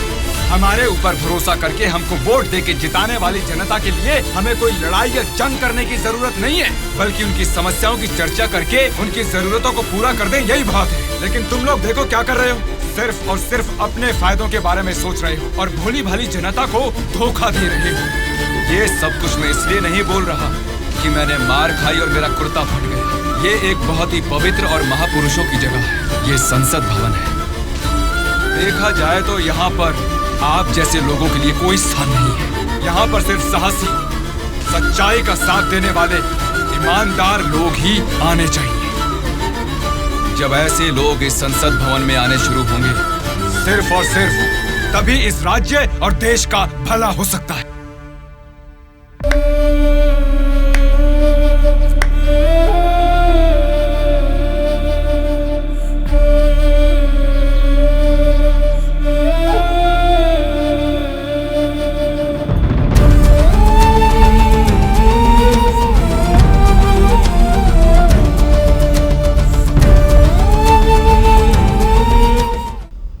तो बता दीजिए अंकल, उदास क्यों हो आप?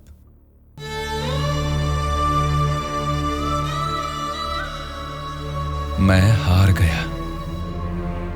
जनता से वादा करके उसे ना निभाने वाला नालायक बन गया मैं। क्या हो गया अंकल, आप ऐसे क्यों बात कर रहे हैं? सत्ता में आते ही हम कुछ भी कर सकते हैं सोचने वाले नेताओं को बदलना होगा। जब तक ऐसा नहीं होगा हमारा यह समाज कभी नहीं बदलेगा। ऐसा है तो मैं उनको बदलूंगा अंकल। क्या कहा? तुम बदलोगे? हाँ अंकल, मैं बदलूंगा। तो ठीक है, चलो मुझसे ये वादा करो।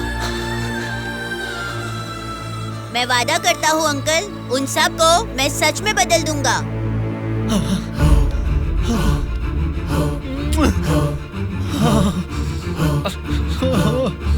बदलना है, तुमको ही बदलना है, तुम ही बदलोगे।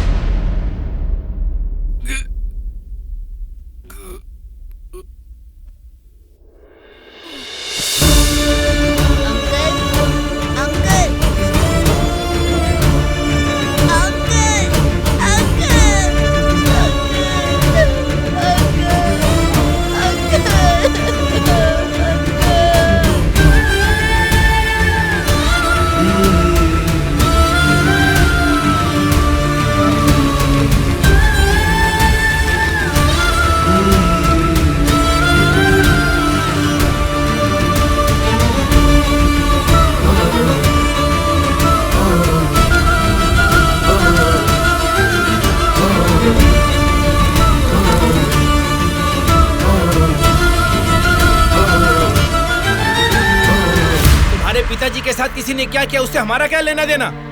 हम लोग जनता की सेवा करने वाले हैं, हमें यहाँ बुलाकर तकलीफ देना ठीक बात नहीं है। जनता की सेवा?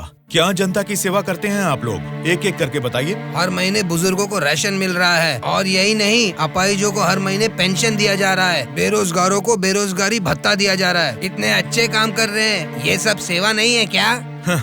जनता की सेवा करने का मतलब टाइम पर राशन का चावल और दाल देना है क्या? नहीं ना। 20 साल के लड़के को बेरोजगारी भत्ता क्यों देना? वो मेहनत नहीं करेगा क्या? 2 एकड़ जमीन वाले किसान को राशन क्यों देना? वो फसल उगा नहीं सकता क्या? आप लोगों की मेहनत करने की काबिलियत को मारकर उनकी पैदावार करने की क्षमता को बुरी तरह कुचल रहे हैं। जिस दिन आप लोग जनता को मुफ्त की चीजें देने के बजाय उनको ये बताएंगे कि मेहनत करना ही बेहतर है, उसी दिन आप लोग जनता की सच्ची सेवा कर पाएंगे सर। मतलब हम पर बिना यकीन के जनता हमको जिता रही है। आपका नाम मारुति राव है ना? हाँ हाँ। आपका चुनाव क्षेत्र रामापुरम है ना? सही कहा, रामापुरम ही है। आपके रामापुरम के बारे में आप क्या जानते हैं, थोड़ा बताएंगे सर? क्या रखा है रामापुरम में? 4 वार्ड है, 6 सरकारी अस्पताल है और 20 प्राइवेट अस्पताल है। उसके बाद 12 सिनेमा घर और 130 वाइन शॉप है। इसके अलावा अलग अलग क्षेत्र के लोग हैं, अलग अलग जात के लोग हैं और अलग अलग धर्म के लोग हैं। बाकी ओसी कास्ट तो सब कुछ मिला जुला के 1 लाख। इनके अलावा BC SC ST ये सब मिला के 2 लाख वोटर हैं। उतना ही नहीं, फिल्म डायरेक्टर सुकुमार जी और हीरोइन अंजलि जी दोनों यही पैदा हुए थे। कुंडली निकालोगे क्या? Nice information sir. उसी रामापुरम में जहाँ हजारों किसान रहते थे, अब कुछ गिनती के ही क्यों रह गए हैं सर? मुझे नहीं मालूम, किसानों के बारे में हम इतना कुछ नहीं जानते। तुम बोलो, तुम्हें मालूम है तो? रामापुरम की पूरी वोटरों की गिनती है 4,80,000। उनमें पुरुष है 2,50,000, स्त्रियां है 2,28,000, बाकी लोग है 3rd जेंडर। वहाँ बारिश और पानी की सुविधा ज्यादा होने के कारण धान और गन्ना जैसे फसलों के लिए वो जमीन अनुकूल है। अब हम प्रॉब्लम की बात करेंगे। रामापुरम मेन सेंटर में एक बड़ी डंपिंग यार्ड है और वहाँ के रोड्स के बारे में हम आपको जितना कम बताएं उतना ही अच्छा है। ये सरकारी पार्टी की MLA है, आपकी पूछताछ सही है, लेकिन हम तो विपक्ष के हैं ना, हमें इनके साथ क्यों उठा के लाए? एक विपक्षी पार्टी होने के नाते आपको गवर्नमेंट का सपोर्ट नहीं है, लेकिन आवाज उठाने के लिए असेंबली तो है ना। समस्याओं पर वहाँ क्यों नहीं बात करते? जनता ने वोट देकर आपको असेंबली इसलिए भेजा क्योंकि उनको यकीन था कि उनकी कुछ भलाई होगी, लेकिन पेट्रोल के बढ़ते रेट की आपको परवाह नहीं, बढ़ते ब्याज की आप बात ही नहीं करते। किसानों की आत्महत्या आप लोगों के लिए कोई मुद्दा ही नहीं है। बदलना है, अपने सोचने का ढंग बदलना है, हमारे बर्ताव का तरीका बदलना है। हमें बदलने को बोल रहे हो, ठीक है, जनता की क्या बात है? वो नोट लेके वोट नहीं दे रहे क्या हमें? उनको क्या बोलोगे? पैसे लेकर वोट डालना आखिर जनता को सिखाया किसने? आप जैसे नेताओं ने ही ना। वोट पर नोट की आशा रखने वाले ही नहीं है, वोट का इंसाफ चाहने वाले लोग भी हैं। आप क्या करते हैं? ऑटो चलाता हूँ। तो फिर ये पोस्टर क्यों चिपकाया है? नारायण के लिए इतना भी नहीं करेंगे तो अच्छा नहीं लगेगा। ऐसा क्यों? नारायण जी से आपको इतना लगाव किस लिए? वो हमारी तकलीफों को समझता है। वो सत्ता में आएगा तो बहुत लोगों को काम मिलेगा, हमारे गांव की तरक्की होगी। इतना भरोसा है? बिल्कुल भरोसा है। अगर उसने वादा कर दिया तो करके ही दिखाएगा। जब हमारे एमएलए चिनकोटा जी को अरेस्ट किया गया था, मेरे पति ने उनको छुड़ाने के लिए धरने पर पेट्रोल से खुद को जला लिया था। तो चिनकोटा जी ने क्या किया था? वे बोले थे कि सरकार में आते ही बात करके पैसा दिलाएंगे। मिला क्या? उन्होंने जबान दिया था। वादा तो वादा ही होता है ना। आपके दिए गए वादे जनता के सामने सिर्फ कहानियां बनकर रह गई हैं। कम से कम अब तो बदल जाइए। पार्टी बदलने के एजेंडा जैसे नहीं, जनता की तकदीरें बदलने वाले एजेंडा बन जाइए। अगर अब भी आप लोग नहीं सुधरोगे और ऐसा ही करते रहोगे तो यहाँ से कोई भी जिंदा बाहर नहीं जाएगा। सूर्या, इनको समझाने का कोई फायदा नहीं है। ये लोग ऐसे ही रहेंगे। मेरी बात मानो, सबको मार डालो। अरे रुको भाई, रुको। ब्रदर, अगर आपको मारना है तो हमें मार दीजिए, लेकिन मरने से पहले हम सब बदलना चाहते हैं। हमको एक चांस तो दीजिए। इतने दिन जनता के पैसे कैसे लूटना है यही सोचते थे। अब एक मौका दे दो हमें। जनता के पैसे को जनता तक लौटाना है यही सोचेंगे। अब उस नारायण स्वामी के सपनों को हम सच करके दिखाएंगे। उसका नाम है सूर्या। ऑलरेडी एक मर्डर केस में वो सजा काट रहा है। सत्ताधारी पार्टी की सपोर्ट से वो जेल से बाहर निकला है। बहुत शातिर है वो। बड़ी होशियारी से वो दोनों पार्टियों के एमएलए को किडनैप करके लेके गया है। उसका प्लान क्या है, उसने क्यों किडनैप किया है, उसके सिवा और किसी को पता नहीं है। समझ गया सर। वो जहाँ भी हैं, सब एमएलए को सेफली लाने की जिम्मेदारी मेरी।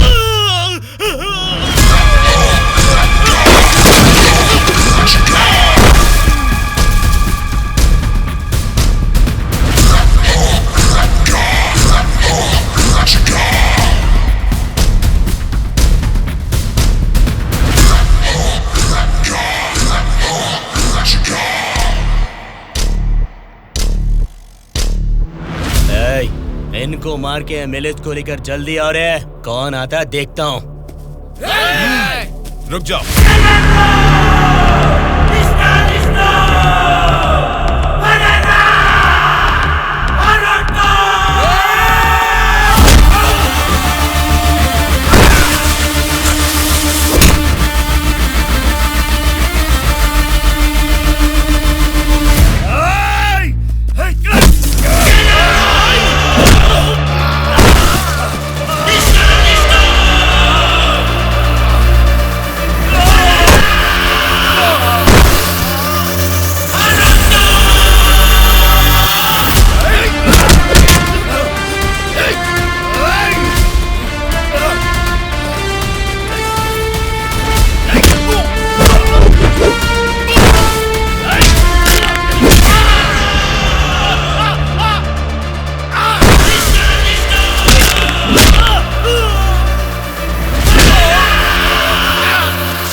सॉरी सर, लगता है हमारे आने की खबर उनको पहले ही लग गई।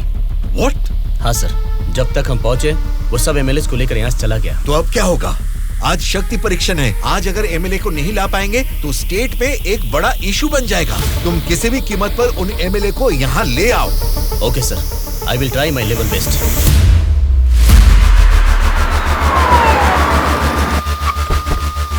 ये लीजिए मैडम फाइल, सबके दस्तखत हैं इसमें। हमारी गवर्नमेंट को सपोर्ट करने वाले एमएलए की list sir. Go ahead. Wish you all the best. Thank you sir. Welcome.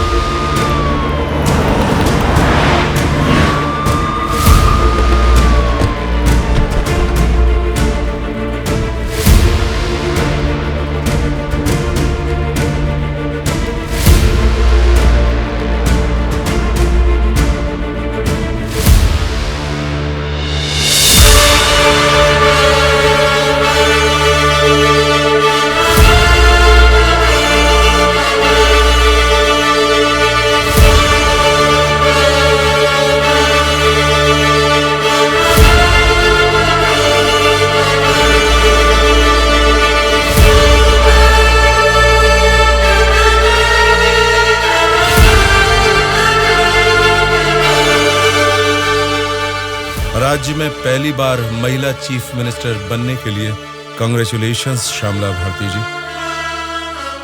Best wishes. Thank you. एक आदमी के अच्छे काम की वजह से आज हम सभी लोग एक नई सोच के साथ इस असेंबली को देख रहे हैं। ये बात तो हमें मानना ही पड़ेगा। ये सदन पवित्र मंदिर जैसा है। इसकी गरिमा के लिए हमें सभ्य बर्ताव करना ही पड़ेगा। सबसे पहले मैं विपक्ष पार्टी से दरख्वास्त करूंगा कि उनके पास जनता की जो भी समस्याएं हैं उसका जिक्र इस सदन में करें। अध्यक्ष महोदय, असेंबली का सत्र चालू होने का आज पहला दिन है और पहले ही दिन विपक्ष पार्टी के सदस्यों को पहले बोलने का मौका देने के लिए मुख्यमंत्री जी को, स्पीकर साहब को मेरी तरफ से और मेरी पार्टी की तरफ से धन्यवाद देना चाहूंगा। पिछले 2 सालों में कोरोना महामारी ने जनता के जीवन को अस्त व्यस्त बना दिया है। जनता के स्वास्थ्य के बारे में अब समय आ गया है कि हम जाग जाएं। उसके लिए गरीब लोगों को इंसाफ दिलाने के लिए सारे विपक्ष की तरफ से मैं प्रार्थना करता हूं। इस मुद्दे पे मैं राज्य के मुख्यमंत्री श्यामला जी से दरख्वास्त करूंगा कि कुछ बोलें। अध्यक्ष महोदय, सबसे पहले बिना झगड़ा किए ऐसे अच्छे वातावरण में जनता की भलाई के लिए और उनकी उन्नति के लिए एक उपयोगी बिल को इस सभा में प्रस्तुत किया गया है, जिसके लिए विपक्ष पार्टी के नेता राम मोहन राव जी का और उनकी पार्टी का मैं अभिवादन करती हूँ। आम जनता को भी बेहतरीन इलाज मिल सके, फिर चाहे वो 10 रुपए का हो या फिर 10 लाख का, उनको मिलना चाहिए। इसी सोच को आगे बढ़ाते हुए आप सबके समक्ष इस फाइल पर मैं सबसे पहले दस्तखत करती हूँ।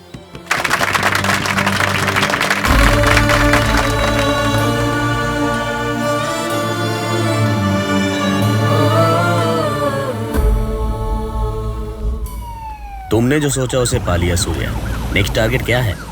हमारे देश की तरक्की जो कोई भी रोक रहा है वो लोग ही मेरा नेक्स्ट टारगेट।